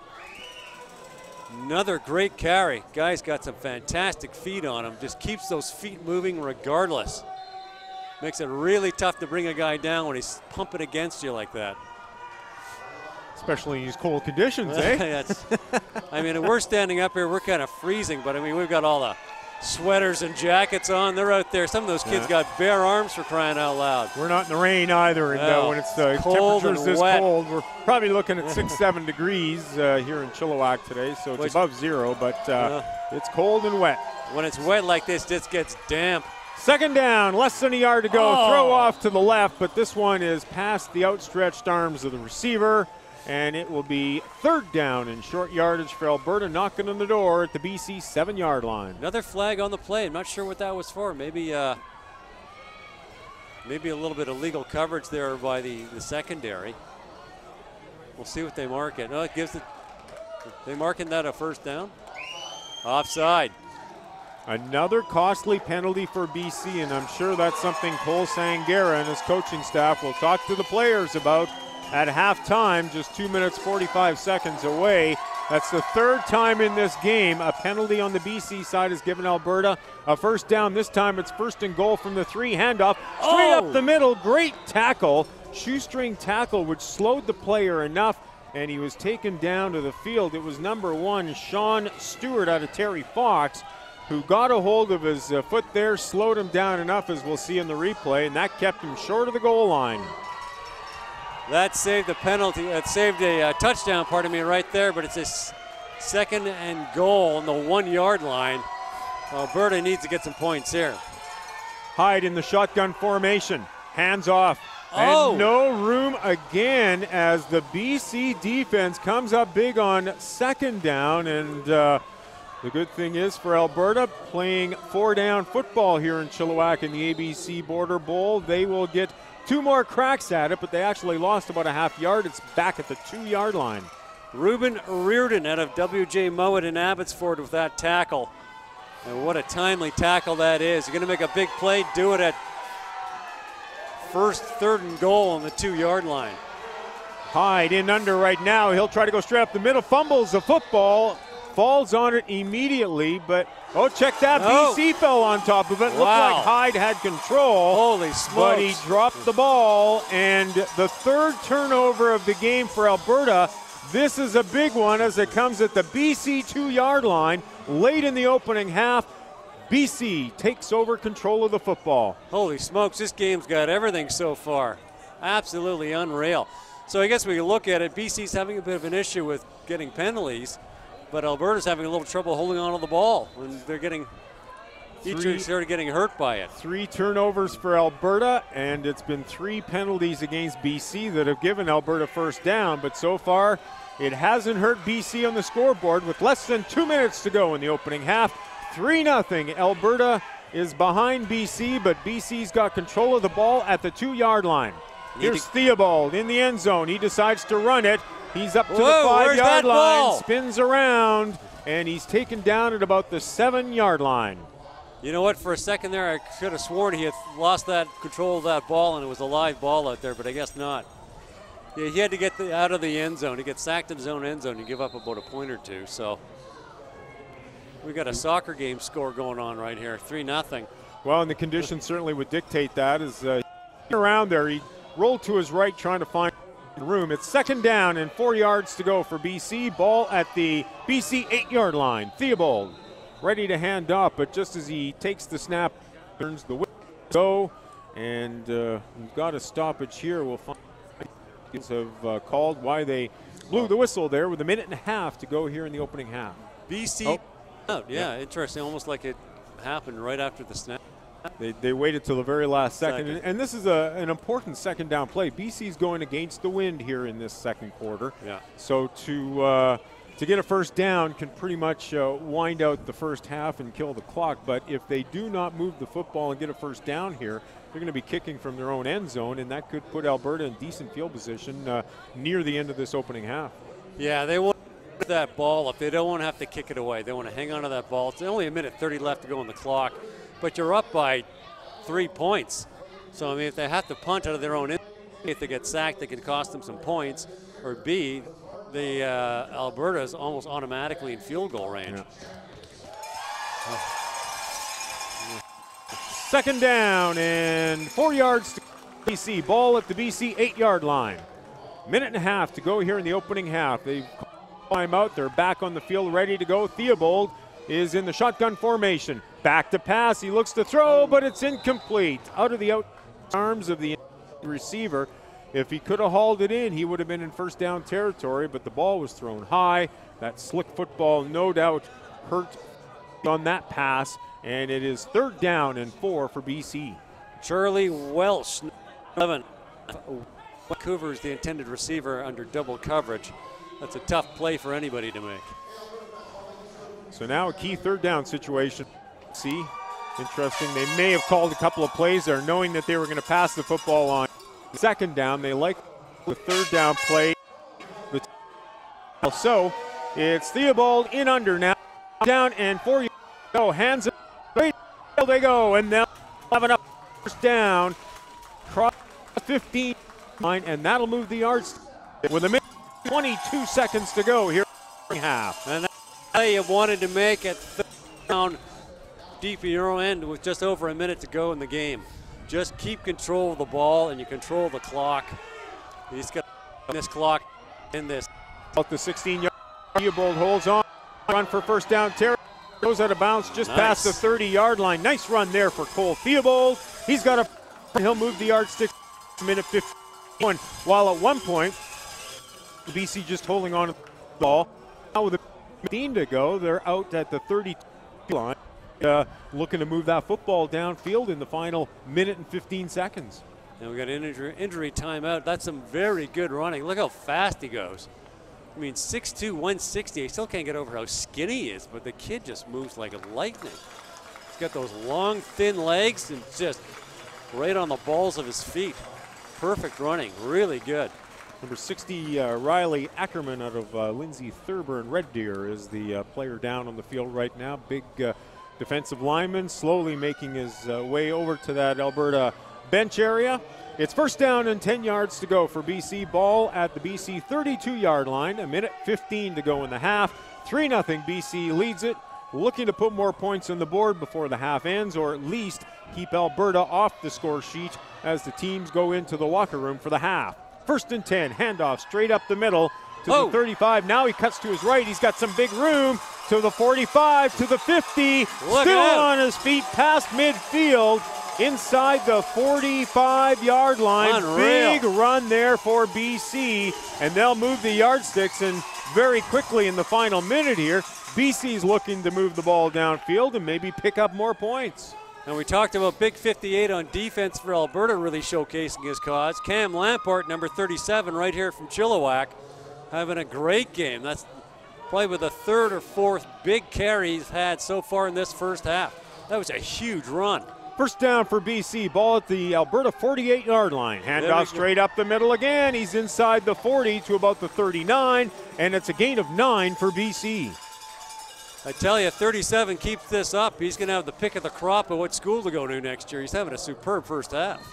Another good carry from him, right up the middle. A lot of scouts from Canadian inter-university sports teams, from Canadian Junior Football League teams here in attendance at Chilliwack. Whoa. Second down and 1 yard to go. It's straight up the middle, and even though he kind of fell forward, he might have gained that needed yardage to move the yardsticks for BC. They'll take a close look at it here. No, it will be second down, but second down and just inches with 36 seconds to go in the opening half. Looks like he blew a tire on that play. Foot just came out from underneath him.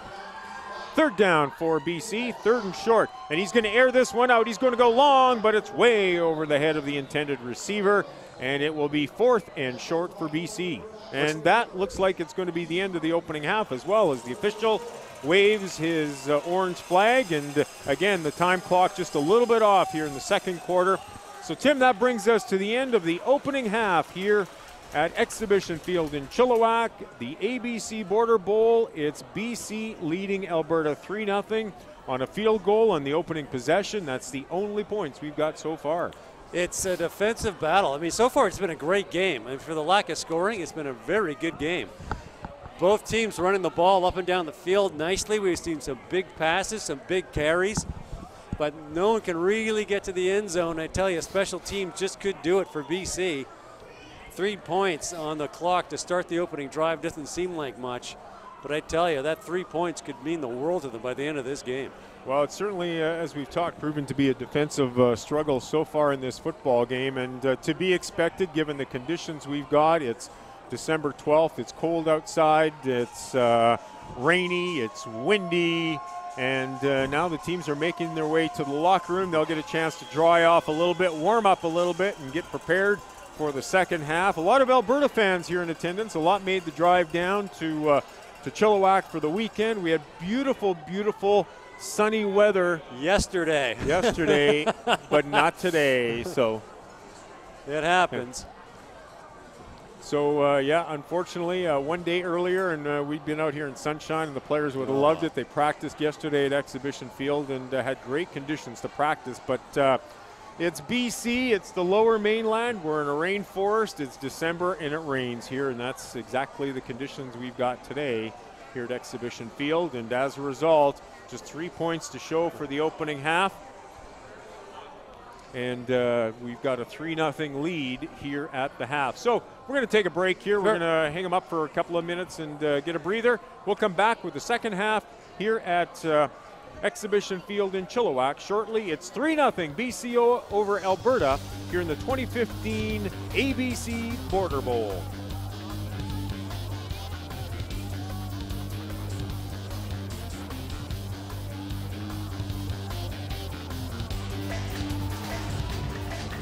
And here we are on VBNSports.com. Tim Amy speaking to Dwayne Newstetter. As you can see, a CIS champion with the UBC Thunderbirds. And just a few weeks ago, you were sipping champagne from the Vanier Cup, or at least I hope it tasted like champagne. So tell me, has it sunk in yet that you're a champion? We're still getting used to it, and I mean, it was an incredible feeling and something I'll remember for the rest of my life. Not quite, Tim, it hasn't quite sunk in yet. It was an absolutely unbelievable game, probably one of the best Vanier Cups we've seen in a very, very long time. Was there a specific moment that you'll take with you forever? You know, it was, in a way, it was a storybook ending for me. A freshman coming out of high school, and that game, the way it was tied up 23-23 and winning it by 3 points with no time left on the clock.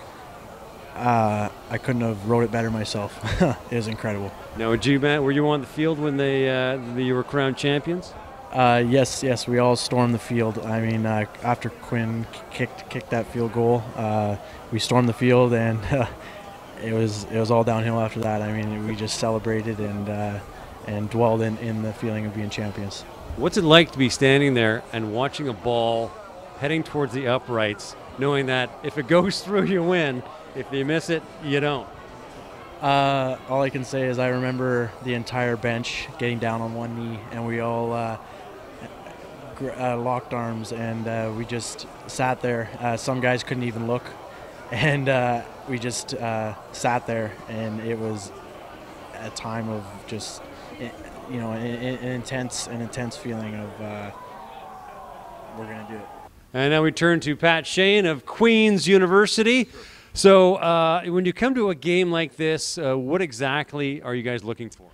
Well, you know, there were a lot of very talented players out there. So for us, we're looking for graduating seniors who have high academics, and they're looking to, you know, go on and be intercollegiate football players in the CIS. So there were a lot of great potential athletes out there for CIS football. Now, are you looking for anything specific? Is it sort of, I mean, obviously the short answer is talent. But you're looking for speed, or you're looking for quarterbacks? Like, what kind of players are you guys after right now? Yeah, in this particular year, this is a size year, so we're looking for some big guys to replenish our ranks for some graduating players. And there were some good-sized kids out there, nice, big, thick kids, the kind we're looking for, and some who had good academics as well. So it was a productive trip for me. Is it an O-line, a D-line? Yeah, both actually. There were candidates on either side of the football. You know, you don't do anything in football unless you can win the control line of scrimmage. And there were some kids out there that looked like they'd get after it pretty good. Now, does anyone sort of stand out for you so far in the game? Any particular player? Well, you know, there were a couple of kids. You know, I thought that, you know, number 66 for Alberta, you know, Hinch, I thought he was pretty good. You know, I thought that the Butler kid was good. The Langert kid was good. The Finlayson kid was good. I mean, there were a number of them. There really were. There was, I would say this is, you know, one of the rare games I've come to where there's probably about 10 or 12 quality big guys in the same event. So well done for the organizers. Now, Queens, as you mentioned, it's an academic university. You needed a straight A's to get in. So if you're watching this right now, you kids at home, start doing the homework. The weight room or the library, one or the other. That'd be great, yeah. Thanks, Tim. Thank you very much, Pat. Good luck, and VBNSports.com. Back to Exhibition Field here in Chilliwack. It's the ABC Border Bowl here at Exhibition Field. It's a cold, rainy day. Dale Corey, Tim, you here in the broadcast booth. Tim was downstairs handling some of our halftime interviews, having to run through the rain. How you doing, buddy? Oh, I'm good. It was nice and warm in that interview room. We're cold. We gave the teams a chance at half to go in the locker room and warm up. Tim got a bit of a break as well. We're under the stands here as we got a lot of Alberta fans, and in front of us here cheering away. I think that's what's keeping them warm a little bit more. Might be a little Bailey's in the coffee as well. Who knows? Hey, that wouldn't hurt. I wouldn't mind if they ran some up here. Well, we've got Lori going downstairs for us to bring back some hot beverages for the second half as the players take to the field. The rain has picked up. The wind has picked up. And it's, well, we can say perfect field conditions, but that's easy for us because we're undercover. Out on the football field, Alberta and BC are ready to kick off for the second half. It's a 3-0 BC lead on a 27-yard field goal early in the football game. After that, it was a defensive struggle. Alberta kicks off to BC, and the second half is underway here at Townsend Park, or check that, exhibition field in Chilliwack. Nice. Here's a run to the left, and he's up past the 50-yard line. Great field position for BC to start the second half. What a kick, nice and low. You get the wind working against you, so he kept it just sort of lateral against the ground. Didn't go for height, and just did a superb job just booting that down the field, and then just an amazing run back. Good blocking. Look at that, gets the outside, turns on the jets, and gets that ball right back to midfield. So a couple of great plays. We're seeing some superb football here. This is awesome. It's been, as we mentioned, pretty much a defensive struggle so far. 3 turnovers for Alberta in that opening half. 3 times BC had Alberta on 4th and long and took penalties to give Alberta first down. Alberta defends the goalpost to our broadcast right in this third quarter. It's Alberta against the wind as well. 1st and 10 for BC, but it goes nowhere. The handoff was stopped immediately. A loss of 1 on the play. That big gray wall of Alberta spoiling the party. They just don't give them an inch. There's some really, really mobile players out there. And of course, talking to the head coach for the Queen's University Golden Gales just a moment ago, they want some size, and tell you they'll find some on that field right now. 2nd down and 11 for BC. Ball at the 51-yard line. Theobald back to pass, has to roll out, and he is taken down. It'll be a huge loss for BC as he tried to avoid the tackler, tried to get to the outside, but he was taken down to the ground, might have slipped a little bit as well, and it's a loss of about 16 on the play. And that's where that extra down, that 4th down, really comes into play. If this was Canadian rules, they'd have the punting team on here, but they've got one more chance. It's a really long one, but one good pass, one good run, and a couple of good blocks, and they're right back in it. For the first half, the wind was kind of going from our left to our right straight down the field. It looks like it's kind of died a little bit and is maybe swirling a little bit more. We don't see those flags standing straight up and down like they were in the opening half, but we'll see if that changes at all. The rain is definitely falling here at Exhibition Field in Chilliwack, and it's wet and soggy conditions. We saw a few passes in that opening half that went astray simply because the quarterback didn't get a good handle on it. The receivers have a tough time catching the football as well, and as a result, the conditions are not the greatest. There was a penalty on BC there, I believe procedure, so that took it back another 5 yards. So the BC team needs to get to the Alberta 53-yard line. Right now the ball is at their own 30, a monumental task coming up on 3rd and very long for BC as we get this third quarter underway here in Chilliwack. Theobald in the shotgun. Rolls to his right, looking for an open man. He's chased out of the pocket. Chase throws the football, but it's incomplete. And it will be 4th and very long for BC. And here comes their punting team. And that defense just really turned on the Jets. They sort of tasted blood in those first couple of plays, and they weren't going to let up. That just in that backfield. He had a few minutes there to throw the ball, a few seconds. It looks like he had some time, but the defense just swarmed right into that backfield, forced them to throw it away. And now they're going to punt. The good news, of course, for British Columbia is they got the wind at their back.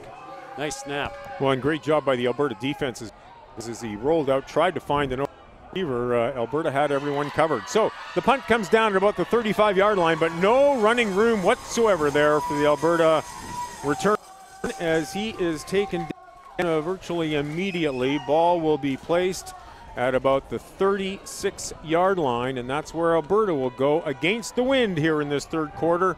1st and 10. Good job on special teams by BC. They got a good kick. And the blocker got down there nice and quick and made that tackle.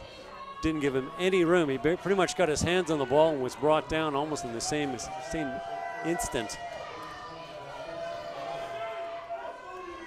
Alberta, 1st and 10, ball at the 37-yard line. Handoff.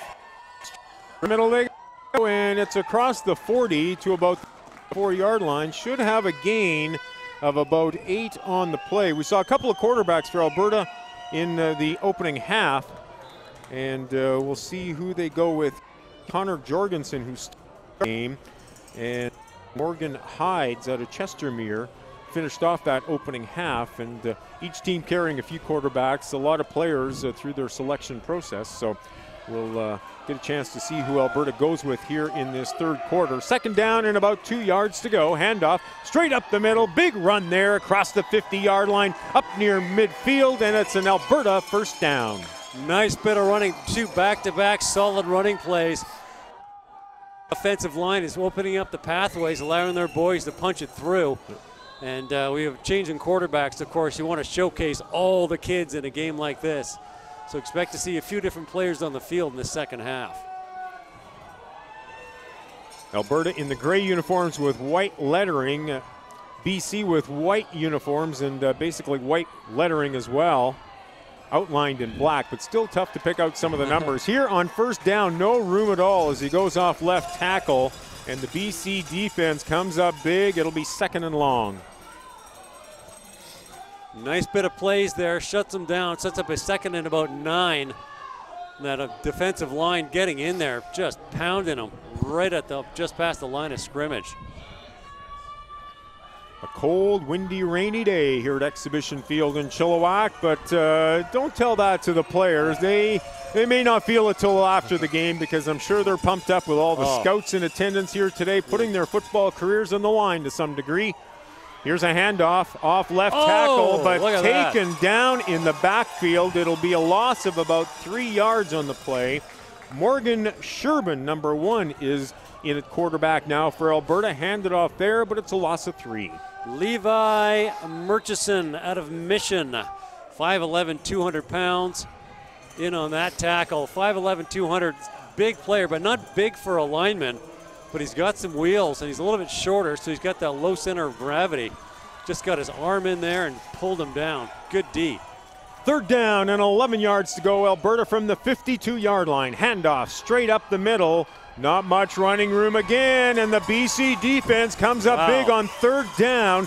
They'll stop Alberta with little or no gain whatsoever, and it'll be 4th and long. And it looks like the punting team's coming onto the field. I tell you, you don't have to make every single play when you're on defense. You don't. You have to make the plays when it really counts. And when you got them at midfield and you know you can shut them down, that's when you do it. And Alberta was doing that in the first half. It looks like BC's picking it up a bit in the second half. You hear her sniffling as we stand here. The Alberta defense, or Alberta special teams comes out onto the field right now. The punter stands at about his 39-yard line.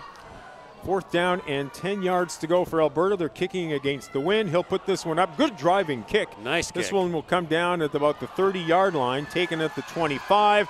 He'll try to get wide to the outside. Whoa! Fumbles the football, and we'll wait and see what the officials call. I believe that they say BC does have control. They do, but it'll be BC deep in its own territory. 1st and 10 from the 19. And that was Liam Boyd, number 5, out of Vernon, 5'10", 150 pounds, showing some good speed there, moving laterally, trying to find an opening. But he held on to that ball, or recovered it at the very least, and that's the important thing. They have possession, so they've got good offense, a strong offensive line. Let's see what British Columbia can do with what is now going to be an 80-yard drive to the end zone. Or 80 yards till the end zone, pardon me. Cole Theobald in at quarterback for BC. Hands off, run to the right off left tackle. He's got some room, and out past the 25-yard line to about the 26 on the far side of the field. It'll be a gain of about 7 for BC. I'm trying to read the number on the jersey of the player that had it, and I think that's number 12. Tai Truong out of Mount Boucherie. A running back and a linebacker. And that's a nice little 7-yard carry there on first down. That's everything you can ask for. 2nd down and 2 for BC. Toss back to the running back. Cuts to the left. Oh. He's got some room up the 45-yard line.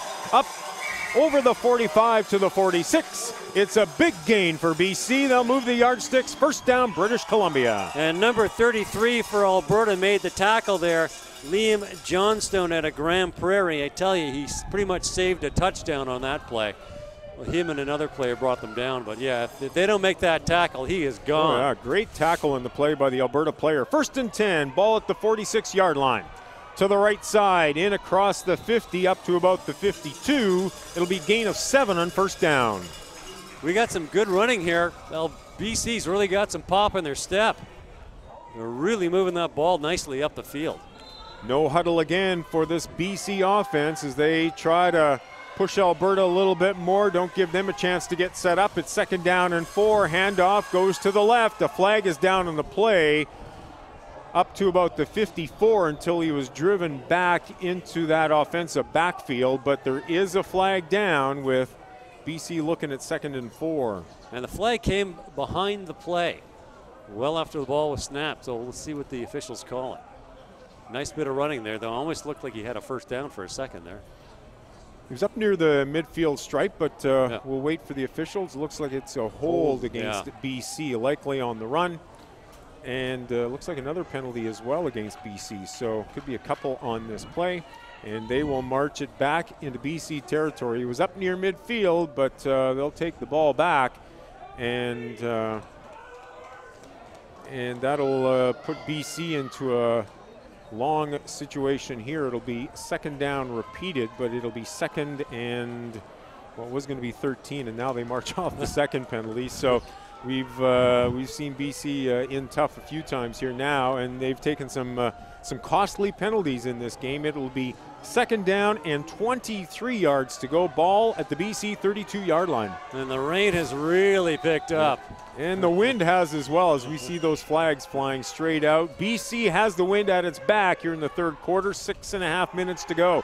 Handoff straight up the middle to the 40, to the 45. Wow. He's got room. He could go all the way to the 40, to the 30, to the 20, 10, 5. Touchdown BC. Big run on 2nd and 23 from the BC 32-yard line. And British Columbia scores the first major of the afternoon. Cam Lampart from Chilliwack on his home turf just turned on the afterburner, got some great blocking, and just buries it. Fantastic bit of running. Look at that. Looked like he was going to be tackled after a short game, but then he broke and cut to his right, and you see on the replay, look at that. As he found open daylight down that right sideline, he goes all the way for the major score. With 5:59 to go here in this 3rd quarter, we await the convert, and that slides right out of the holder's hands. He's taken down, so the convert will be no good. BC has taken control with a 9-0 lead. We do have a flag on the far side of the field as well. Let's see what the call is. Looks like that snap just got away from him. It's wet, cold, and windy out there, and that ball probably feels like it's made out of concrete. Yeah, penalty decline is against BC. So they got a major, so they're up by 9 points instead of 3. Didn't get the extra point, but what an exciting run. And they had those dual penalties against them. Like you're saying, the penalties kind of hurt them, but all of a sudden it's completely negated. One good run, they're in the end zone. And we see the replay again, and he broke 2 tackles there, but when he got open field, boy, oh boy, could he run that football. And all he saw was daylight. They were pumping. He hits the end zone, and they celebrate on the BC side with a 9-0 lead now. 5:59 to go here in the 3rd quarter. And BC opens the game with a field goal, open up with scoring. We just start the 2nd half. Bang, they open up with scoring again. So they're sort of getting the right out of the starting gate, not wasting any time getting points on the board.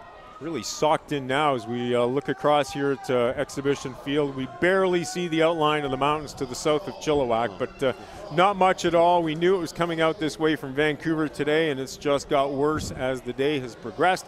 That's going to make it tougher on Alberta because they might have to open things up, put the ball in the air a little bit more, and these are not the conditions for throwing or catching the football. We'll see how that affects them here in the later stages of this second half, down 9-0. And you know, when you get up in a 9-point lead, which is clearly a defensive battle, you're going to want to keep the ball on the ground a bit. You just can control the clock that much better.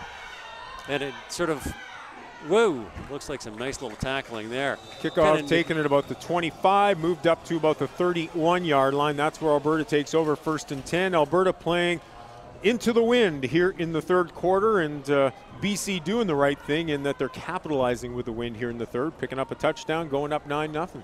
You got it. The wind can be your best friend. It can be your worst enemy, depending on where you are in the field. And so far, BC using it to their advantage. Cold, rainy, wet conditions here at Exhibition Field in Chilliwack. 5:15 to go in the third quarter and counting. It's 9-0 BC. Alberta goes 1st and 10. Ball from its 33-yard line, middle of the field. Fakes the handoff. Quarterback will keep this one, but he's hit hard just as he crosses the line of scrimmage. He'll have a gain of 3. And that's number 1 for Alberta, Morgan Sherbin out of Belarus. Standing at 5'10", 170 pounds, a spry young kid. Got some good wheels on him. And really all Alberta needs is just a touchdown. They're right back in this game. If they get the point convert, they're only down by 2. So it's still a very, very close game with quarter and a half left to play. Far from over. It's been a defensive struggle to this point until that long touchdown run for BC. We'll see if Alberta can get back in the game. 2nd down and 7. Quarterback fakes the handoff, tries to go straight up the middle, but he will not get back to the line of scrimmage, a loss of about 1. It'll be 3rd and 8 for Alberta. Still, to get that extra down, they have a chance. 8 yards is not a lot to overcome. 1 good run. They seem to be getting shut down a bit right up the middle. The BC defense is really clogging up the holes. So perhaps they go for a sweep, maybe go for a slant on this play. But you're right, I can't see them throwing the ball a whole heck of a lot when there's this much wind up there and it's that wet. I mean, think what it's like looking into the wind with the rain pelting into your eyes trying to catch a football. Makes it a little bit tough. So under 4 minutes to go in nice. the third quarter. Oh, no. Here's the reverse, and it's fumbled, and he'll be taken down with a big loss. Looks like BC's got the football Holy as well. mackerel. As BC players are celebrating on the field. A fumble for Alberta, the 4th turnover of the game for the Albertans, and BC will take over possession. 1st and 10, ball at the 17-yard line. 64. Liam McCormick out of GW Graham, big, strong kid. And looks like he was the one that came up with that recovery. And here's our refreshment gal. So a big turnover for Alberta as they will take over, BC will take over. 1st and 10, ball from the Alberta 17-yard line. Cole Theobald in the shotgun. He'll look to pass this one into the end zone. He's got a man deep. It is incomplete. Great. Knocked away by the defensive back at the last second as Theobald goes for everything. BC up 9-0 now, and a touchdown would really put Alberta in deep, needing 3 scores to get back into this football game. So it's an important series of downs offensively for BC, but defensively for Alberta as well. This is a massive play for Alberta on the D. They've got to shut them down here. If BC scores the way this game's been playing out, they're going to be in a really tough situation. And look at Theobald, touchdown! Look at that. Theobald hits his man 1 yard outside the end zone. Wow. Easily carried it into the paint. And it is BC on the board with its 2nd major score in a little over a minute. And BC has taken control of this game 15-0 with a convert still to come. You know what? It's far from over. 15 points. It's 2 touchdowns. Get a couple extra points. You have to forgive us. We're having a little bit of trouble reading the jersey. Again, I'm going to send a memo to the jersey designer about if you're going to have a white uniform, have a nice big black letter on there, black numbers on there so we can read it. My eyes aren't what they used to be. I'm not a kid anymore. But no, they've taken control of this game. They can get this extra point. Looks like it's good from here.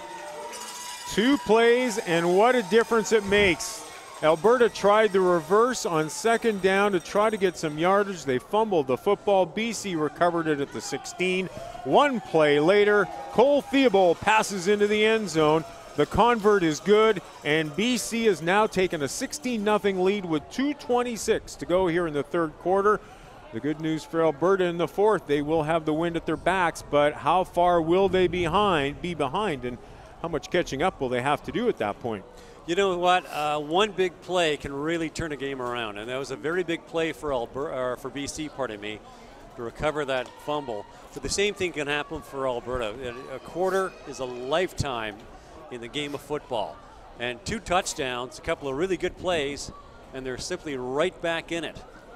And they could take the lead very easily in this game. BC kicks off from its 45-yard line. Here's an Alberta fumble, still on the ground, finally picks it up and bowled over immediately. So Alberta, with 4 turnovers so far, he dropped the football a couple of times there in the kickoff, was able to pick it up, hold on, but Alberta will start from deep in its own zone with just over 2 minutes and counting to go here in this third quarter. The most important thing to do in a kick return is keep possession of the ball. I mean, it wasn't pretty, it wasn't what you wanted to do, but they still have possession.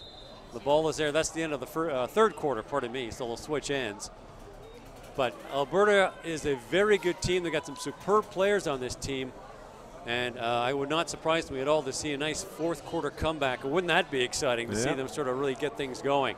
I think BC's offense is on a bit of a roll here right now. BC has controlled this football game so far, and I think Alberta is going to be in tough. They will have to change the game from the turnover aspect. They've turned the ball over 4 times. So we're ready to go for the fourth quarter here at Exhibition Field in Chilliwack. It is 16-0 BC in the 2015 ABC Border Bowl, and Alberta will take over the football deep in its own zone. Alberta will have the wind at its back here for the fourth quarter, but they need at least 2 major scores with 2-point converts just to tie BC. You know what? This is an all-star game, and I'm willing to bet dollars for donuts there's kids on that team that can do it. They just need a good momentum, a good play to get their momentum going. Just something to sort of reignite the spark and get a little more pop in their step. First down, Alberta. Ball at the 24-yard line, far side hash. Handoff straight up the middle, but there is no room at all as that BC defense comes up with a wall right at the line of scrimmage and holds Alberta to a gain of about a half yard on the play. It'll be 2nd and long. No room at the inn, to use a Christmas analogy here in the middle of December. Doesn't really look like Christmas compared to, well, probably everybody that's watching this game in Alberta with snow in the ground. But, yeah, this is Christmas weather here in BC. Every once in a while you get a little bit of snow around Christmas time, and it's nice to see. But, yeah, no, it's a wet, rainy climate out here. Underway with the fourth quarter here at Exhibition Field in Chilliwack. Dale Corey, Tim Amy with you. We're in the broadcast booth here at Exhibition Field. We're under the big roof, so we're nice and dry. However, on the field, rainy, windy conditions, and that has really held Alberta in check as the Albertans have turned the ball over 4 times in this game, and that has hurt them, with BC scoring 2 major scores in the third quarter to take the 16-0 lead. And there's number 30, Oyama, out of Salisbury with the carry. He's having a good game. Looks like he got banged up on that a little bit, but he's having a real showcase game. And when they need some big yardage, they seem to go to him, and he gets it for them. So he did get enough for a first down, so they did move the yardsticks. Alberta will have the ball 1st and 10, ball at the 36-yard line, but again, at this point, the player is down on the field, and it cannot be a comfortable situation when you get injured and you're down on a field when it's raining, the field is cold, and you're hurting all over, I'm sure. Yeah, well, the good news is he's on his knees just leaning forward, so I don't think it's as serious a wound. It's when they're lying on their backs and they aren't moving, that's when you really get concerned. So we got a bit of an injury timeout here. So they're going to substitute a player in. I'm sure he'll miss a play or 2 and be right back in. And these kids are just warriors, man. They take a beating. They just get right back up and get right back in there. The ABC Border Bowl, popular with scouts. We had some of them in our pregame show. Jeff Willett from Bishops, J.C. Boyce, head coach of the Victoria Rebels in the BC Football Conference of the Canadian Junior Football League. So we've got a lot of junior, a lot of CIS coaches and scouts in attendance here today at Townsend Field. They were chatting with a lot of the players over at the hotel last night. They're staying at the Coast Hotel here in Chilliwack as the main area, and it gives them a chance to talk to the players a little bit, gives them a chance to get into their head a little bit more, get a good understanding of the players' thoughts, aspirations, their goals. A lot of different choices for some of these young kids. They're all graduating from high school. It's a chance to cap off the season. Some play minor football, community football. Some are playing high school football, and this game gives them a chance to showcase themselves one last time on the field in live conditions for those scouts and coaches that are in attendance. It's such a thrill for these kids to be able to have that game where they can showcase their talents. It's such a big year. I mean, you're a really top-end football player. You want to extend your career. And there's good options in Canada. You have the the junior football leagues right across the West. And, of course, the university system right across Canada and into the United States. And some of these kids are having just a superb game. Cam Lampard, of course, with that run. Big number 58 on defense for Alberta. Another one.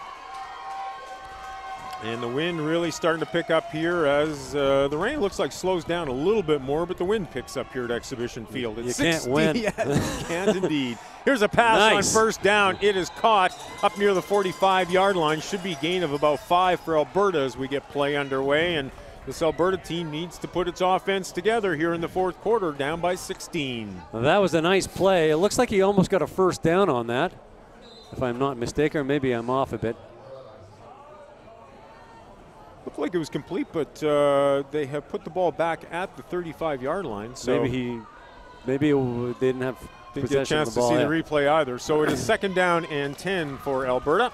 It's kind of weird. We'll see what they can do. Handoff straight up the middle, and they'll push forward to about the 40 to about the 45-yard line. Connor Jorgensen back in at quarterback for Alberta. He started the game, threw an interception on the opening play for Alberta, but he is now back in this football game in the fourth quarter. And a nice little play there, picked up a good 6 yards, sets up they haven't marked the ball yet. Oh, there's a flag on the play, so let's see where they're, going against Alberta. Geez, they can't buy a break. Offside called against Alberta, so it looked like they would have a gain of 6 or 7, but that takes the ball back 5. Second down repeated for Alberta. And with 12:07 to go on the clock here in the fourth quarter, Alberta needs to move this ball down the field. They've got the win at their back here in the fourth quarter, but they're stalled in their own territory right now at the 30. It's second and 15 for Alberta, ball at the 30-yard line. Once you get halfway through that fourth quarter, there's the ball. It's up. He's got a man. Oh. Incomplete as he tried to go long there for number 1, Morgan Sherbin, who had been a quarterback briefly for Alberta, but the ball was just thrown over top of him. Couldn't complete the pass, and it's third and 15. You know, once you get into the fourth quarter, it all starts coming down to clock and time management. If you've got a lead like BC has, you're wanting to control the clock. You want to get your hands on that ball, just keep it on the ground, keep getting those first downs. You don't even have to score. Just eat up as much clock time as you possibly can. And then when you don't have the ball, just let your defense take over. And they seem to be doing that perfectly, but for Alberta, they need a big play. Just got to get a score on the board. Third down and 15, but this one will go high over top of the intended receiver. And Alberta is stalled on offense right now. It's fourth and 15 for Alberta, ball at their 30-yard line, and looks like they will send out the punting unit.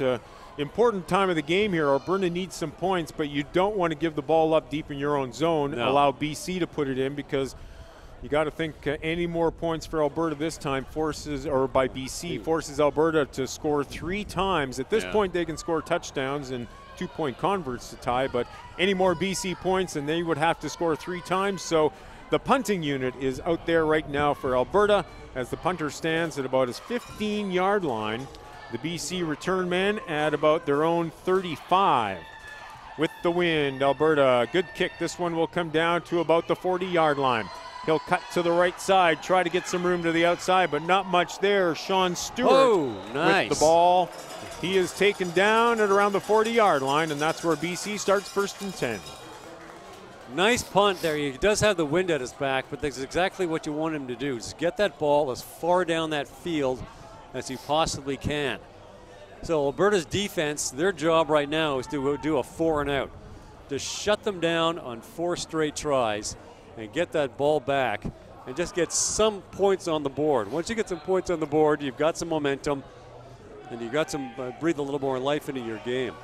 So BC starts 1st and 10, ball at its 39-yard line, far side hash. Just over 10 minutes to go here in this 4th quarter. BC up 16-0. Quarterback Theobald hands this one off straight up the middle, now cuts to the right.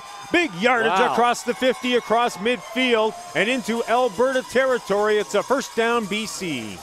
Big number 28 for BC. I don't think we've quite seen him very much yet. That is Trent Price out of Prince George. One of several players from PG playing in this game today. And look at that. That's probably his first carry of the game. Ball just on the Alberta side of midfield. Here's a handoff again. A gain of about 5 on the play, maybe 6 as they get into about the Alberta 50-yard line. As BC, with under 10 to go here in the 4th, moving the ball into Alberta territory. And they're marching that ball up the field, and now it's 9:48 on the clock. And all it becomes starts to play the game of time management and clock eating for BC. You've got the 16-point lead. You don't want to give that ball up. You just want to hang on to it as long as you can. They don't even need to score. They simply have to hang on to it as long as they can. 2nd down and 5. Theobald gets the snap, hit the ground, but now he'll pick it up and he'll run with it inside the 40-yard line. Cuts to the 35, finally taken down at the 33-yard line, and it will be a 1st down for BC. Great bit of running there. The offensive line opened up some huge pathways for him, and he just pounded it right up there. Short, or a tall, lanky kid with a great stride. Look at those legs. Look at him go. Absolutely superb. Picks up some very big yardage, and BC is doing exactly what they need to do to keep control of this game. And like you said earlier, one more touchdown by BC, and this game is pretty much over. 1st down and 10 for BC. Ball at the Alberta 33-yard line. Theobald into the pocket. He is going to go long on this one. He's got a man there, but it is incomplete. Knocked away by the defensive player. And Tim will just briefly welcome everybody back. I guess we were off air for about 5 minutes. Had some technical difficulties down in the truck, but we thank you for your patience and for sticking around here on our vbnsports.com website. We hope you're enjoying the broadcast this afternoon, but again, the conditions may be affecting things a little bit for us. We were offline for about 5 minutes, but we are back. We welcome you back. We're at the ABC Border Bowl here in Chilliwack at Townsend Field. It's Dale Corey and Tim Amy, and it's BC leading Alberta 16-0. Missed some of our best stuff if you're off air. Yeah. There's number 30 once again carrying it for the BC side, and they are controlling that ball on the ground beautifully, and that's Isaac Rogers out of Prince George. Once again, several Prince George players down from PG for this game. Not a big community up there, only about 50 or 60,000 people, but they produce their fair share of top athletes. 3rd down, about 5 yards to go for BC. Ball at the 28-yard line. Theobald hands off straight up the middle inside the 25. He'll be close to that 1st down, got to about the 27, and that's about where he needs to get. So we will see where they mark this football. At this point, no indication from the officials that it's a 1st down. It's still 4th down, but 4th down and inches. It is close. It is close. And for BC, I mean, they just need a quick quarterback sneak here. They get a 1st down. Last time I looked at the clock, it was 9:49. Now it's at 7:20. There's the 1st down right there. Perfect push.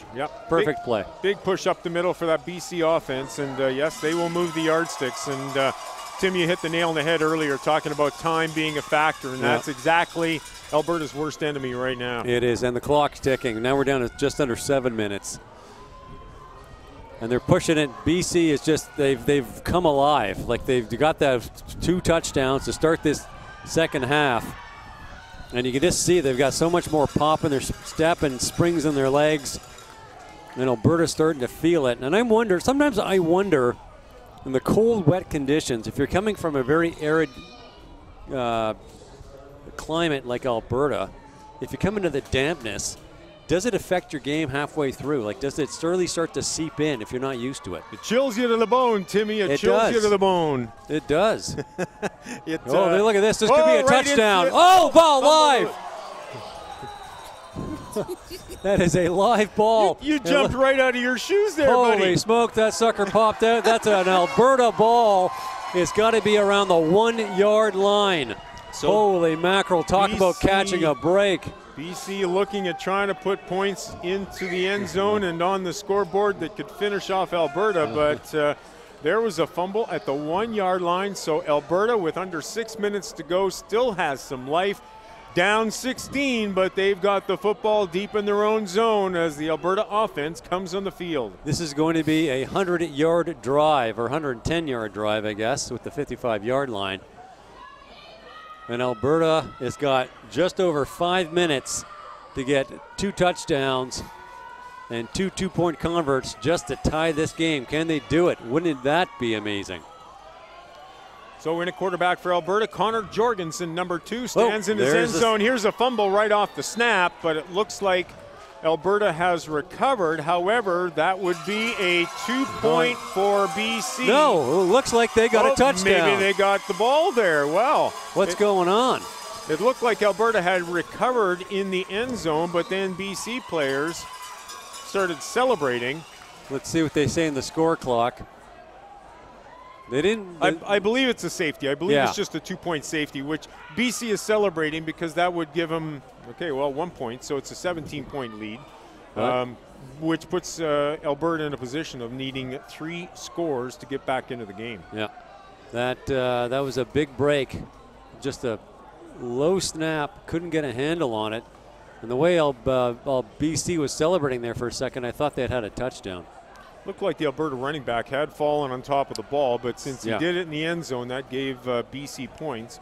And as a result, it's a 17-point lead. Now in Canadian Football League rules, it would be Alberta kicking off after giving up the safety, and we expect that is what's going to take place here. So not only do they give up a key point, forcing Alberta to score 3 times, however, it will be Alberta, I believe, kicking off the ball as well.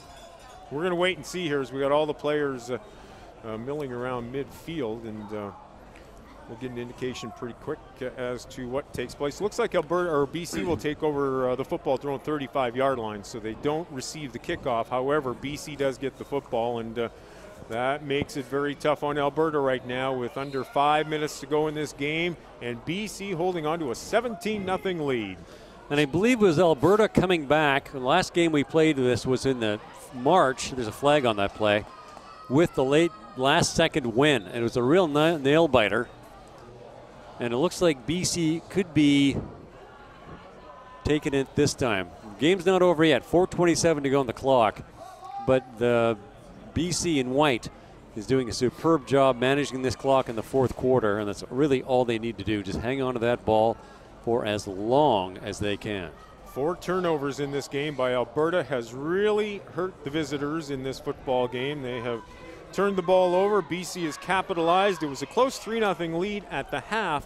2 touchdowns for BC in the 3rd quarter gave them the 16-0 lead. A safety just moments ago made it 17-0, and now with about 4 minutes to go in the 4th, it's BC on 1st and 15, running the ball up to the 40-yard line. It'll be gain of 10. It'll be 2nd and 5 for BC as we approach the final couple of minutes of this football game. And there's number 30, Isaac Rogers, out of Prince George, 6 feet tall, 200 pounds.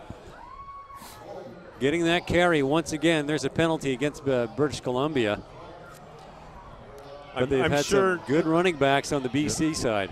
I think that's maybe a result of these teams coming together with very few practices. Both teams made up from players from across the province, BC and Alberta, and coaches. Yeah. And timing is so key in this game of football that we're seeing a lot of penalties. Virtually every play we've had officials throwing flags. There's been offsides, there's been procedure calls, and in the first half, penalties were going against BC that gave Alberta first downs and gave them a chance, got down to the 1 yard line at one point, but they fumbled the football, could not put it in the end zone, and that has hurt Alberta in this football game. On first down and 15, they throw off to the right side. It's a completion, but not much of a gain of about 5 yards in the play. It'll be second and long. That's all they really need to do right now for BC is just keep that ball in their possession. Keep the clock running. Keep moving it up the field. That was the pass to Cam Lampard, who scored the second touchdown of the game. Or the first touchdown, pardon me, in that amazing 30-yard run. But just keep the ball on the ground. Keep possession. 3 minutes, 30 seconds. We're coming up to the 3-minute warning any minute now. Second down and 21 yards to go for BC. Ball at the 19-yard, check that 24-yard line.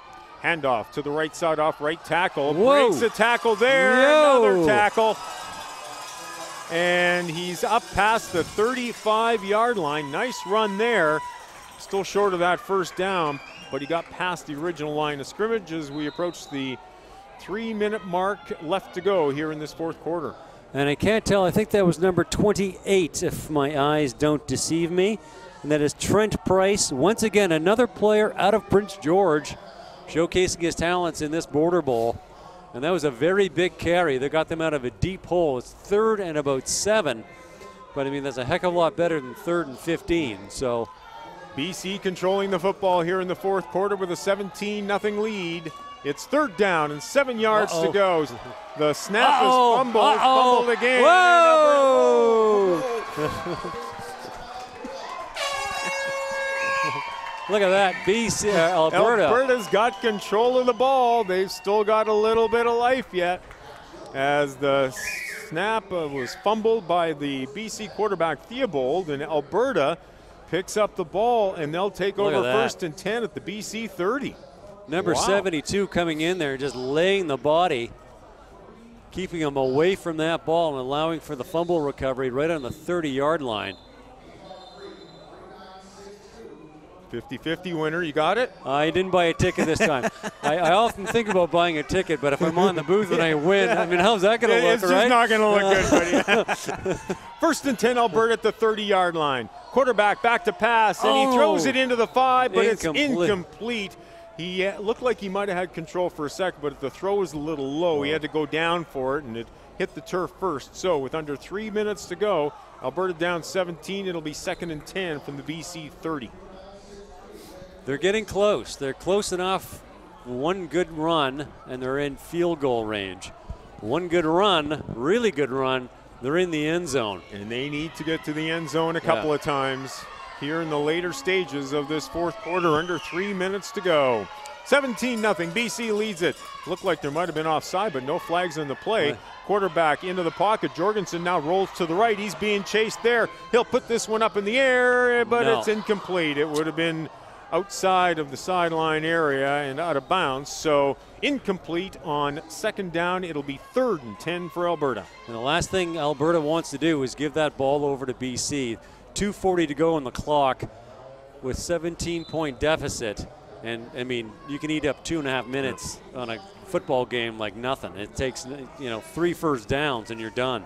And I think we have to take it that the time on the clock is not the right time. It hasn't really off moved for a few plays here. So we expected Alberta's likely only got a few more plays to go. It's 3rd and 10 for Alberta, ball at the BC 30-yard line. Jorgensen fumbles the snap, still has control, now rolls to his left, looks for an open man, throws it down to the end zone. Does he? Can he? Touchdown. Wow. Touchdown for Alberta as the ball bounced up in the air. And you hear all the Alberta fans down below us here. They finally have something to celebrate. As there's 6 points up on the board for Alberta, they finally hit pay dirt as Jorgensen had to scramble and put her up in the air. His receiver came down with it right at the goal line, fell into the end zone for the major score. And that's number 14 for Alberta with just a superb catch. Connor Michael out of McNally, 5'8", 163 pounds. And the ball was bounced up, and he just kept his eyes on it, locked on like a laser beam, and pulled that sucker down. Exactly what Alberta needed in this game. One more of those. Oh, blocked. And the convert is blocked. They will stay at 6, so the lead is 17-6 for BC. Here with a couple of minutes to go here in this fourth quarter, and we would expect Alberta will be trying the onside kick to try to keep possession of that football, as they still need more points, but Alberta finally on the scoreboard with a major. This makes it a very exciting game. They're up by BC, pardon me, up by 11 points. And 11 points is a lot with maybe 2.5 minutes to go, but it can be done. And wouldn't that be exciting to see Alberta storm back after being down by 17 to take this game? That would just be an absolute barn burner. And suddenly, you look at it, I mentioned that BC had a little more pop in their step. Well, all of a sudden that's changed a bit. Alberta's got a lot more energy and drive right now. And yeah, they're in the huddle coming up to the kickoff, and I would expect an onside kick. We invite everybody to stick around. After the final gun sounds, we will have our awards ceremony down in the field. We will go live to the field for that. Here at the 2015 ABC Border Bowl, it's BC leading Alberta by a score. They do have 18-6 up. It should have been a 2-point safety a long time ago, and I'm not sure why they only had 17. Here's the onside kick. It comes down. It's picked up by BC. His smart thing would just be to get down to the field. Now he's finally taken down at the 52-yard line. So the onside kick does not pay dividends for Alberta. BC takes control of the football at their own 52 now in the final couple of minutes of this fourth quarter. And the last thing BC wants to do right now is do a 4-and-out or allow a turnover. They just have to hang on to the ball, maybe 3 sets of downs, and the game is theirs. Really, it's just over 2 minutes to go, which is not a lot of time when you're up by 12 points. And BC simply just wants to, it's just about clock control right now. Just hang on to the ball, keep it on the ground, nothing fancy, get your first downs, and you should walk out of this with the bragging rights for 2015. Cole Theobald in under now on 1st and 10 from the 53-yard line. Handoff to the right. He'll break it upfield. Then is taken down heavily to the turf, but there is a flag on the play.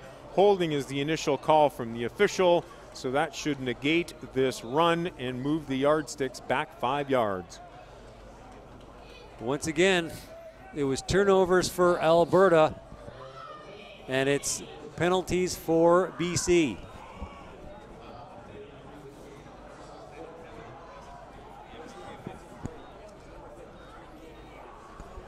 So the penalty is against BC. They'll move the yardsticks back 5 yards. And it will be, check that, 10 yards. So it'll be 1st and 20 for BC. 1st and 20. We don't expect that the time clock is anywhere close because it's only moved a couple of seconds in the last few plays here. So at any point we could see that orange flag fly from the referee. At this point, it's 1st and 20, handoff straight up the middle. Whoa, gain of about ball. 7 yards, fumble, and Alberta is signaling that they have control of the football. It's a BC fumble, and it looks like Alberta will take over possession. Well, hang on a second. Let's see what the officials say, because the player, oh no, I stand corrected. I was going to say the player may have been down when the ball popped out, though it's clearly not the case. So with 2 minutes on the clock, Alberta has taken over the football at the BC 49-yard line, and with the score 18-6, a 12-point difference, a touchdown here would really make it interesting depending on how much time we have in the clock. You can see him churning for yardage, and then the Alberta player came in from behind, poked the ball loose, and it is 1st down and 10 for Alberta at the 49. It's Jorgensen in the shotgun formation. Ball at the near side hash. Rolls to his left. looking for an open man downfield. He's got him, and he's downed immediately there. Should have a first down. Gain of about 10 for Alberta. Zachary Waldbauer out of Camrose with the reception. And it's very close to a first down, but I see a flag on the play. How are they marking it? Yeah, looks like it's going against Alberta. This offside. First down will be taken away from Alberta. Penalties and turnovers have really affected that Alberta team. It hurt BC in the first half from a penalty standpoint, but turnovers, with 4 of them for Alberta, have really proven to take them out of the game and give BC the upper edge now with less than 2 minutes to go and an 18-6 lead for BC. It's now 1st and 20 for Alberta. Just under 2 minutes to go, and just a note on the clock, the officials on the field have the actual time. It's not linked up to the score clock. So they sort of have to guess. When you're the timekeeper, you're sort of doing your best to keep an eye on things and how the officials are sort of starting and restarting the clock.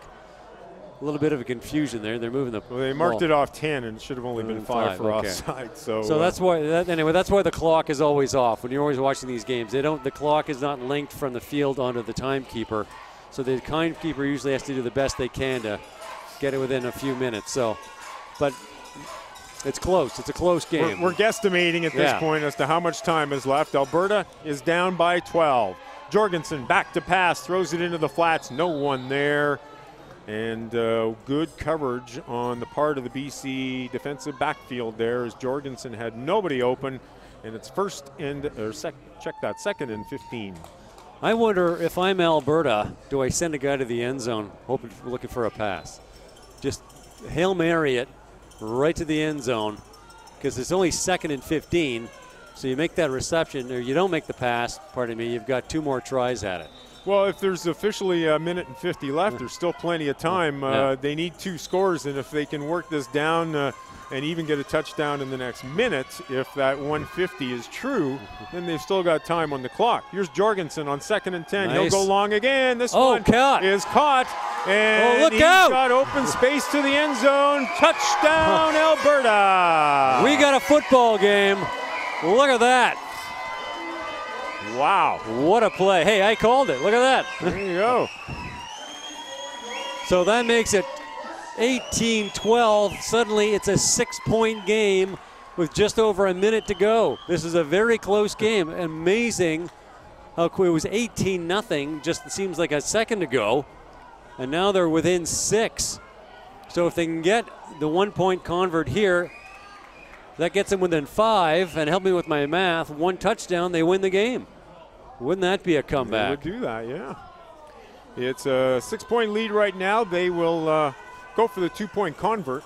Really matters not whether they kick the single or the 2-point convert here. They will still need a touchdown to get ahead. So they're going to try for the 2-point convert. Fumble, and it's picked up by BC. So they will not make good on the convert attempt. It's still 18-12 now on the score clock. It says 1:39. And now an interesting call for the Alberta coaches. If there is 1:39 left, if they've checked with the officials on the field to ensure that that is the time left, they could essentially kick the ball downfield, maybe hold BC and get the ball back in a punt. But the other option, of course, is to go for the onside kick, try to get possession and go in for the winning score. Who knows? It's a close one, though, and a couple of minutes ago we didn't expect that. And we were talking special teams at the beginning of the game with that opening field goal to get the play going. If BC hadn't taken that field goal and missed it, it'd be a much closer game. It'd only be a 3-point difference right now. So once again, that comes back to that 3 points and those special teams in the very first quarter that could very well be the difference maker, and I'm guessing it's onside kick. They'll tee it up at the 45-yard line. It comes down. Who's got it? It's a loose ball, and Alberta players are saying they've got possession. And Alberta ball. It looks like they do. It Holy came down crow. into the arms of the BC player, and he dropped the football. Alberta picks it up, and Alberta's got the ball. Now, again, no time went off the clock there, so we have no idea at all how much time is remaining in the football game. But it's Alberta ball, 1st and 10 from the BC 48-yard line. A player went up to grab it, went through his fingers, made it a live ball, and Alberta takes over. This is an exciting football game. This is just fantastic. Can you imagine being down 18 points in the fourth quarter with about 5 minutes to go, and you could win it in the last 5 minutes? Fantastic. This is, looks like we've got a timeout called. So timeout called on the field, and the Alberta players run over to the bench area to talk to the coaching staff. BC defense stays on the field. It's Alberta football at the BC 48-yard line. Wow. 18-12 is the score. Here's Theobald's second touchdown pass of this fourth quarter. It was a 3-0 lead for BC heading into the second half.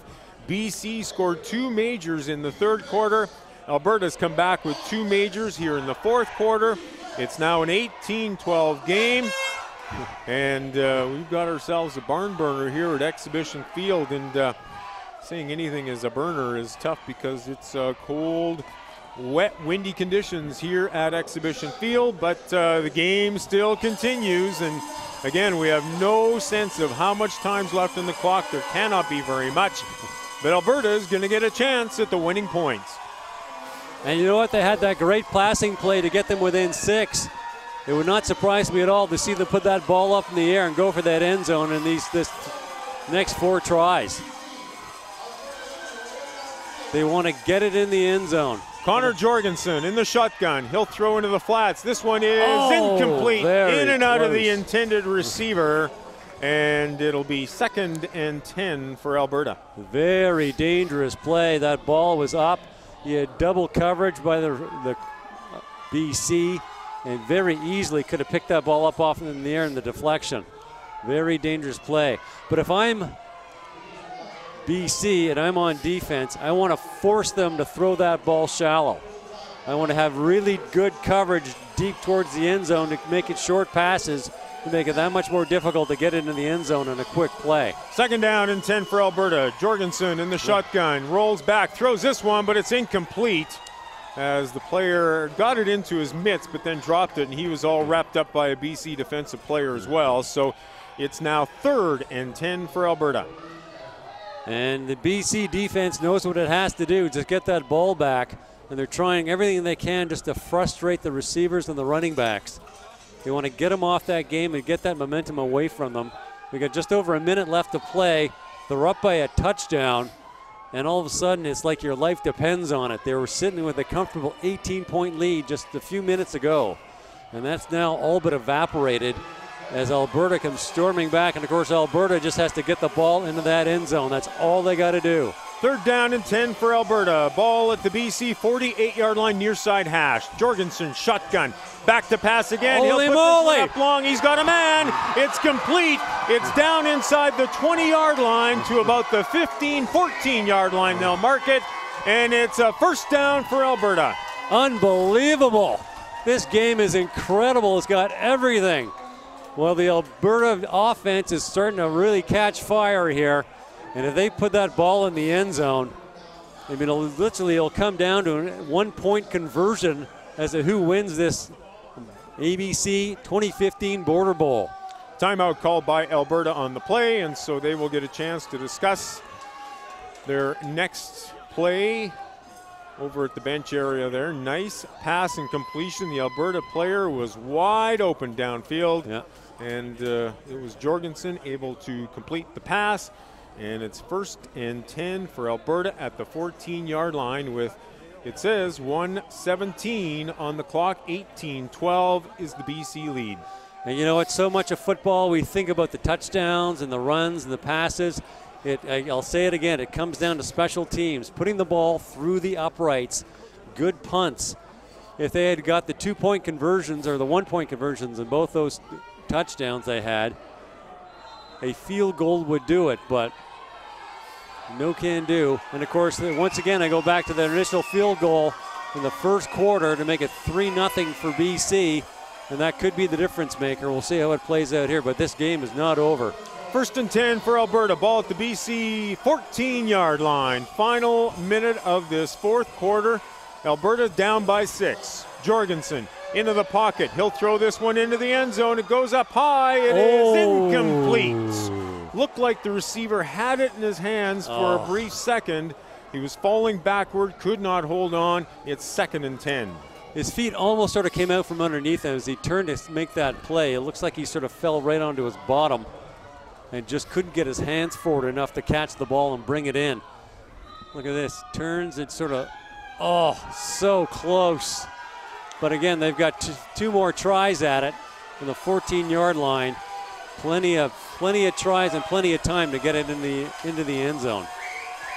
2nd down and 10 for Alberta from the 14. Jorgensen in the pocket. He's flushed out. He's going to run with it now to the 10 and down to about the 6-yard line is the quarterback Jorgensen, and he'll have a gain of about 7 yards in the play. It'll be 3rd and 3. Very good play by Jorgensen. Those 7 yards are a big 7 yards. They're that much closer to the end zone. You cut your distance pretty much by half there. It looks like they've taken another timeout. They just have to get the ball in the end zone. The closer you get, the easier that gets. It's 3rd and about 4 for the first down and 3rd and 7 for the end zone to get 7 yards to go.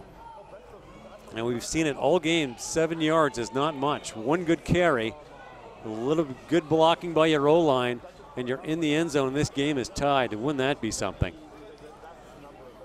It's come down to the wire here, and it's something we did not expect as BC seemed to have total control of this football game into the latter stages of the 4th quarter.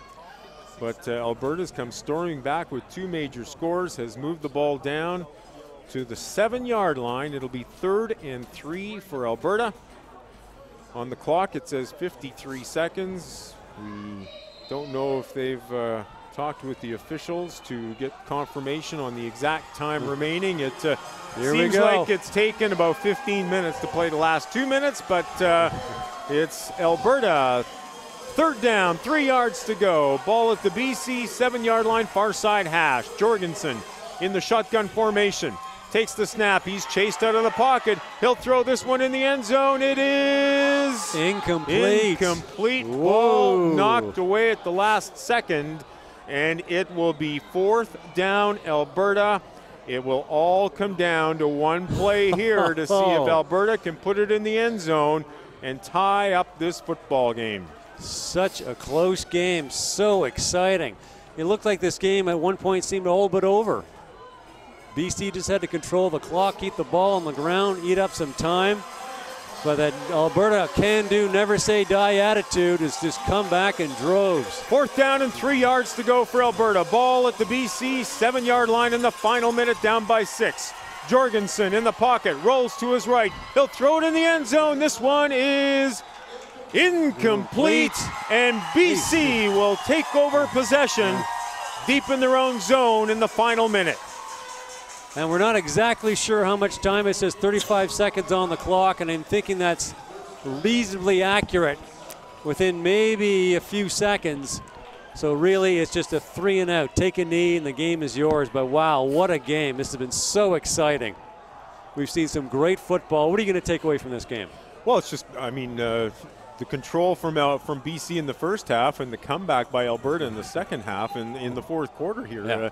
The fact that they didn't give up, they capitalized on a few maybe defensive mistakes from BC in the backfield. Were able to capitalize with some good pass completions into the end zone, and but again, a great attitude by this Alberta team, in that they did not give up in the football game. They kept battling. They made it a game, but now again in the final few seconds here, the clock is running, and BC will take over 1st and 10, and barring any type of fumble, and as you mentioned, the smart thing would be for the quarterback to go down on his knee immediately, and that should be it, as time will expire here, and we believe that will be the football game. The official will put the ball down. It looks like it'll be just let that time clock, just let it march. Again, we invite you to stick around after the game. We'll go down live to the field for our post-game ceremony, our awards ceremony. There it is. The officials' flag is out. The game is over. What a football game we had here this afternoon at Exhibition Field in Chilliwack, as the BC team defeats Alberta by a score of 18-12 in the 2015 ABC Border Bowl. What a football game, Tim. Absolutely superb. But you know what? I'm going to throw it out there. I'm going to call Caden Price, number 58, the defensive back for the Alberta Stars. And I'm going to go hometown boy with Cam Lamport, number 37. That's my guess for MVP. They both had superb games, as did everybody. So many young, great players just showcasing all their talent. And congratulations to Nicole Sangera for putting together just a superb team. They played an awesome game, but Alberta came storming back and made it really, really exciting. BC had 3 ID camps throughout the province to bring all its players together. Looked at about 100 players. Finally came up with the roster that took the field today of about 45 to 50 players. And it was a roster that was able to pick up the victory. It was not easy, but they were able to do it this afternoon as Team BC defeats Alberta in the 2015 ABC Border Bowl by a score of 18-12 in cold, rainy, windy conditions here at Exhibition Field in Chilliwack. It was a good one, as the rain really starts to come down pretty good now, and we're just waiting for them to prepare themselves down on the field, and we will go live to the announcer to have our post-game ceremonies and give out the awards. But what a great game. I mean, we saw a lot of talent out there today. It was the type of game where individual talent was able to come through a little bit more, considering these teams were put together on basically ID camps and a handful of practices. And this is a game of football that repetition and practice is key. Timing is key. Yeah. These teams, these players, these coaches did not get the opportunity to practice a heck of a lot, but they put it all together. We saw BC dominate for the most part, but we saw Alberta with a great comeback in the fourth quarter to make it a 1-touchdown game, and they got to the 7-yard line and threw into the end zone 4 times with a chance to try to put the winning points on the board. And you know what, you talk about the lack of practice, but to see how well those players played, that speaks to the talent level of the kids on the field and the talent level of the coaches on the bench. Getting a group of kids who've never really played together before to play as a team and as units. And just a superb game. And, you know, if you're a scout watching this, you're just salivating. So many good plays out there. A lot of great players on defense and offense really stepping up and shining. And congratulations to everyone on both sides of the field. You guys had a great game. Super exciting. And, you know, I'm looking forward to March. We're back here in March. Things are a lot of fun. No blowouts in these games, I tell you. They're always close. And they keep the ball on the ground, they throw it in the air, and it's just a pleasure to do these games. And we're just awaiting the players to get set up there, and we expect any second now we'll be able to go down to the field for the post-game ceremonies. Dale, Corey, Tim, Amy having a blast up here in the press box at Exhibition Field in Chilliwack. Well, I'm table and chair. I'm giving it a little bit more than what anybody else will see. We're hitting at the back of the stands up top here, but keep us out of view. We stayed nice and dry. Not like the players down in the field. They battled the conditions, and we give them all the credit in the world for what they went through on the field today to battle each other in the Border Bowl game, and they showed off a lot of talent to the scouts from CIS and Canadian Junior Football League teams that were here in attendance. I think those guys will take a lot away from this. A lot of talent on the field, a lot of individual talent that may allow those players to move on with their career to a higher level. There you go. It looks like Shil Sangera will be down there to do the awards ceremony. Her husband, Cole Sangera, is, of course, the head coach for Team BC. Been around football a very long time. Just an absolutely wonderful person. One of these great people that can organize something like this and make it go off like clockwork. And just waiting for the old green light here. The kids are lined up. They're going to get there. Here we go. Okay, so we're going to hand it downstairs. Thanks, everybody, for listening.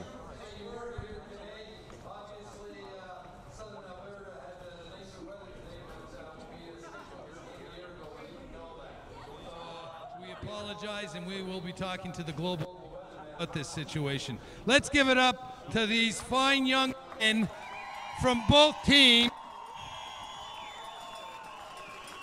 A vast majority, some of them will be coming back.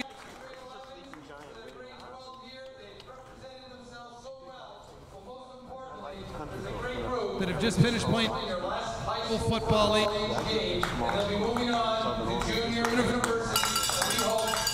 Careers. We wish all of you the very, very best. No way this can be without you, the parents, players. Let's give it up for your parents, your grandparents, your neighbors, and all friends and supporters of the ABC Border Bowl, your Albertan and BC fans. Let's give it up to them, guys. Thank you. Now, there's no way that we can operate like this without the referee staffs led by Coach Sangera, Coach Miller, and his staff. Thank you very much. All the wonderful volunteers, and we like to call it the Shell Football Tree supporters. And their woman is Mrs. Shell Sangera.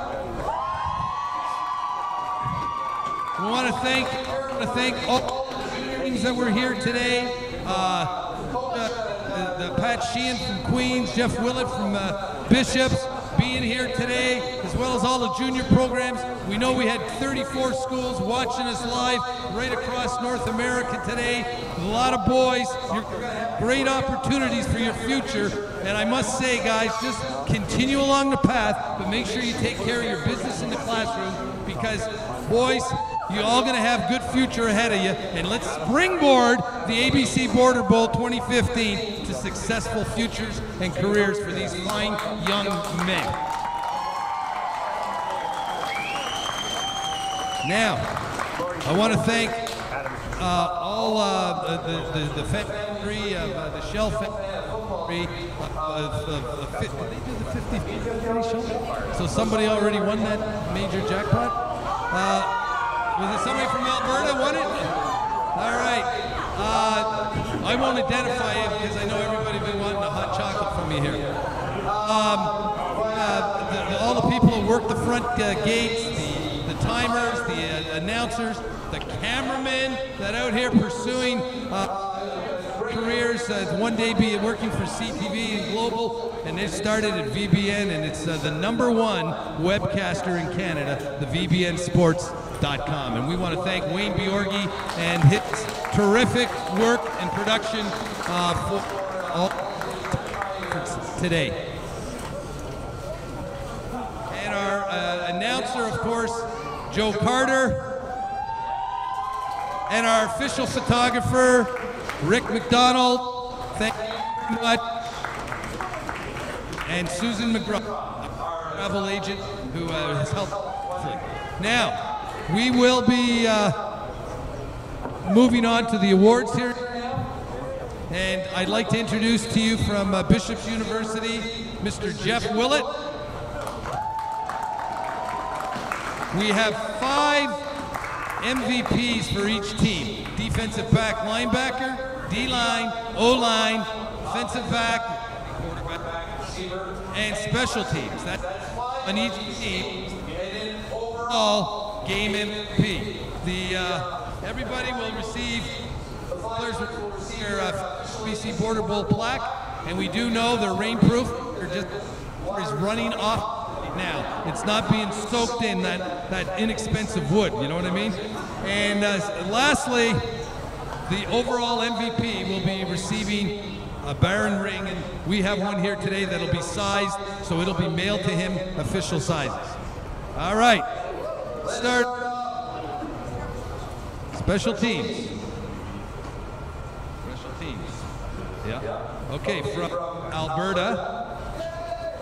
Special team MVP, Ethan de Marchand.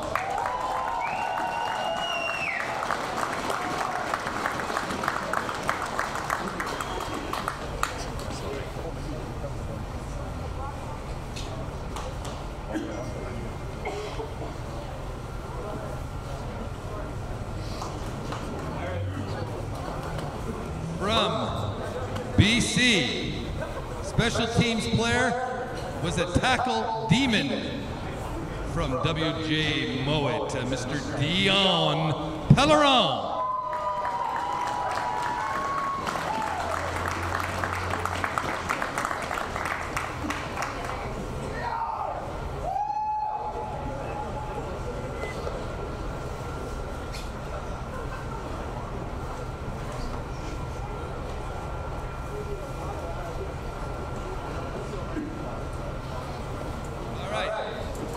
Defensive defender MVP, linebacker DB from Alberta, Mr. Jack Jones.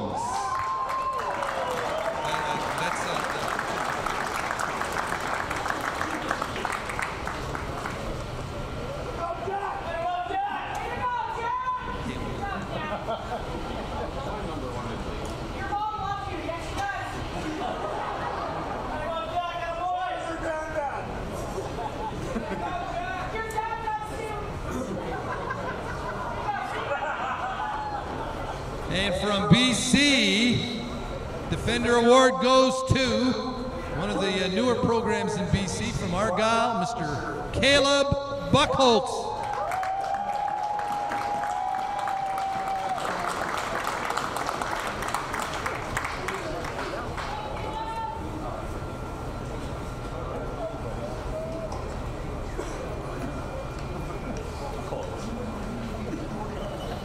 Is it me or does it seem like the rain's still?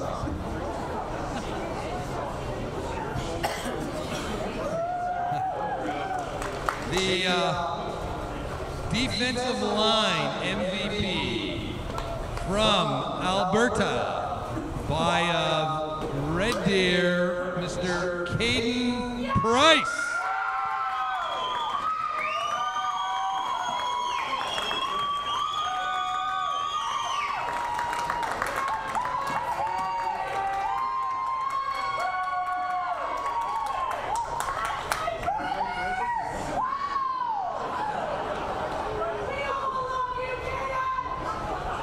The one who said brother, I don't even need them. And from BC, he's just down the street, Mr. And he better hug Shell, Mr. Liam McCormick.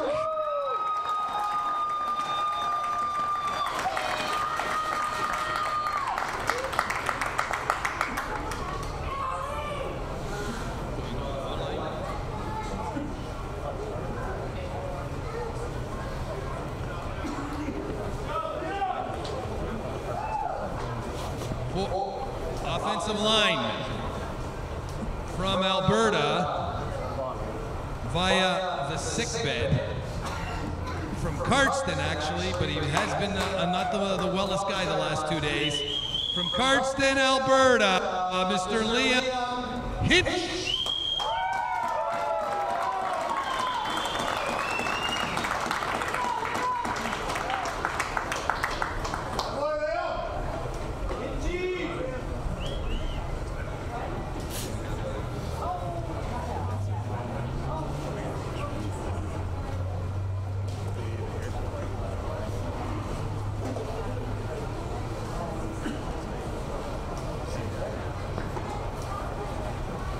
Hey, Jack Jones and Caleb, what does your award say?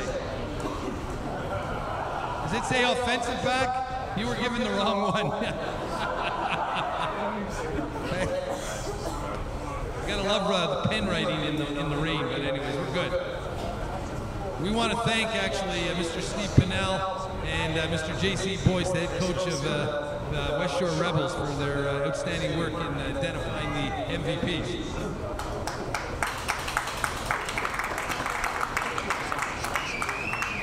Okay, now we can. How come we only got 3 now?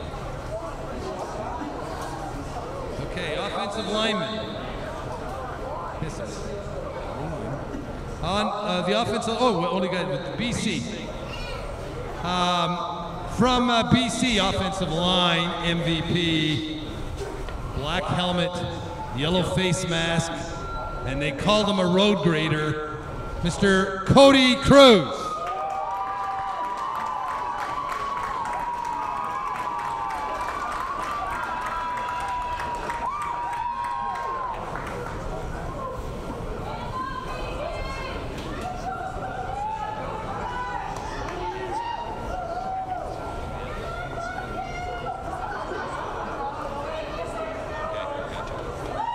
Offensive back MVP from Alberta, Mr. Liam Highland.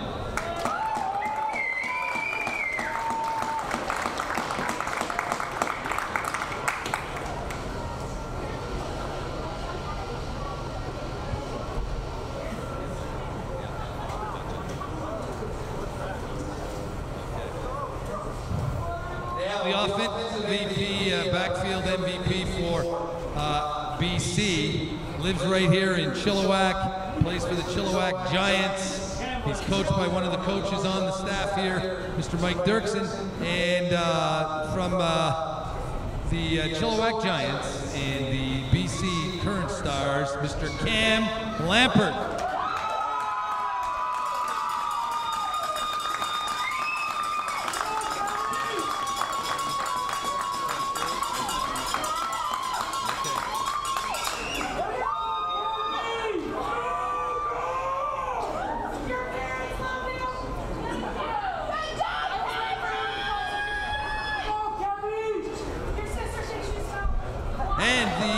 Great job, Cameron. The overall MVP, and we'll size you so you get your ring will be sent to you from Alberta via McNally High School, Mr. Connor McKell.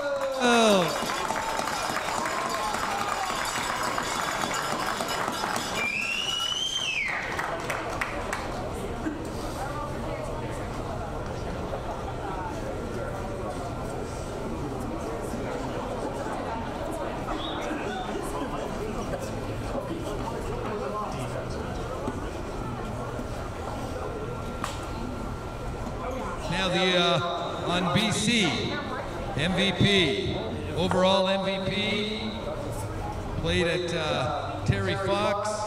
He is an open field tackling machine. Number one, Sean Stewart.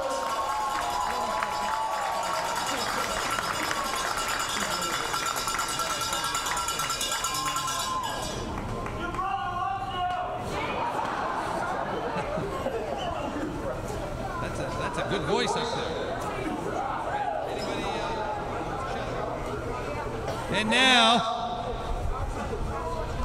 captains from BC.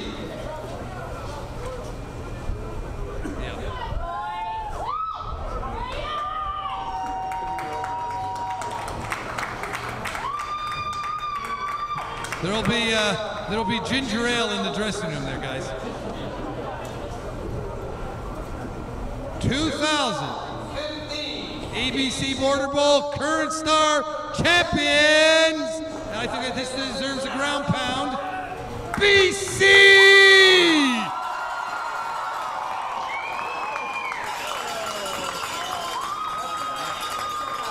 Now, folks, I'm going to pass the baton over to Shel Sangara. Thank you very much. Drive safe, fly safe, swim safe, however you get home, just be safe. And Merry Christmas to everybody. Thank you. God bless. I guess we just have to say one more thank you to Ron Dias from All Canada Gridiron.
Wow.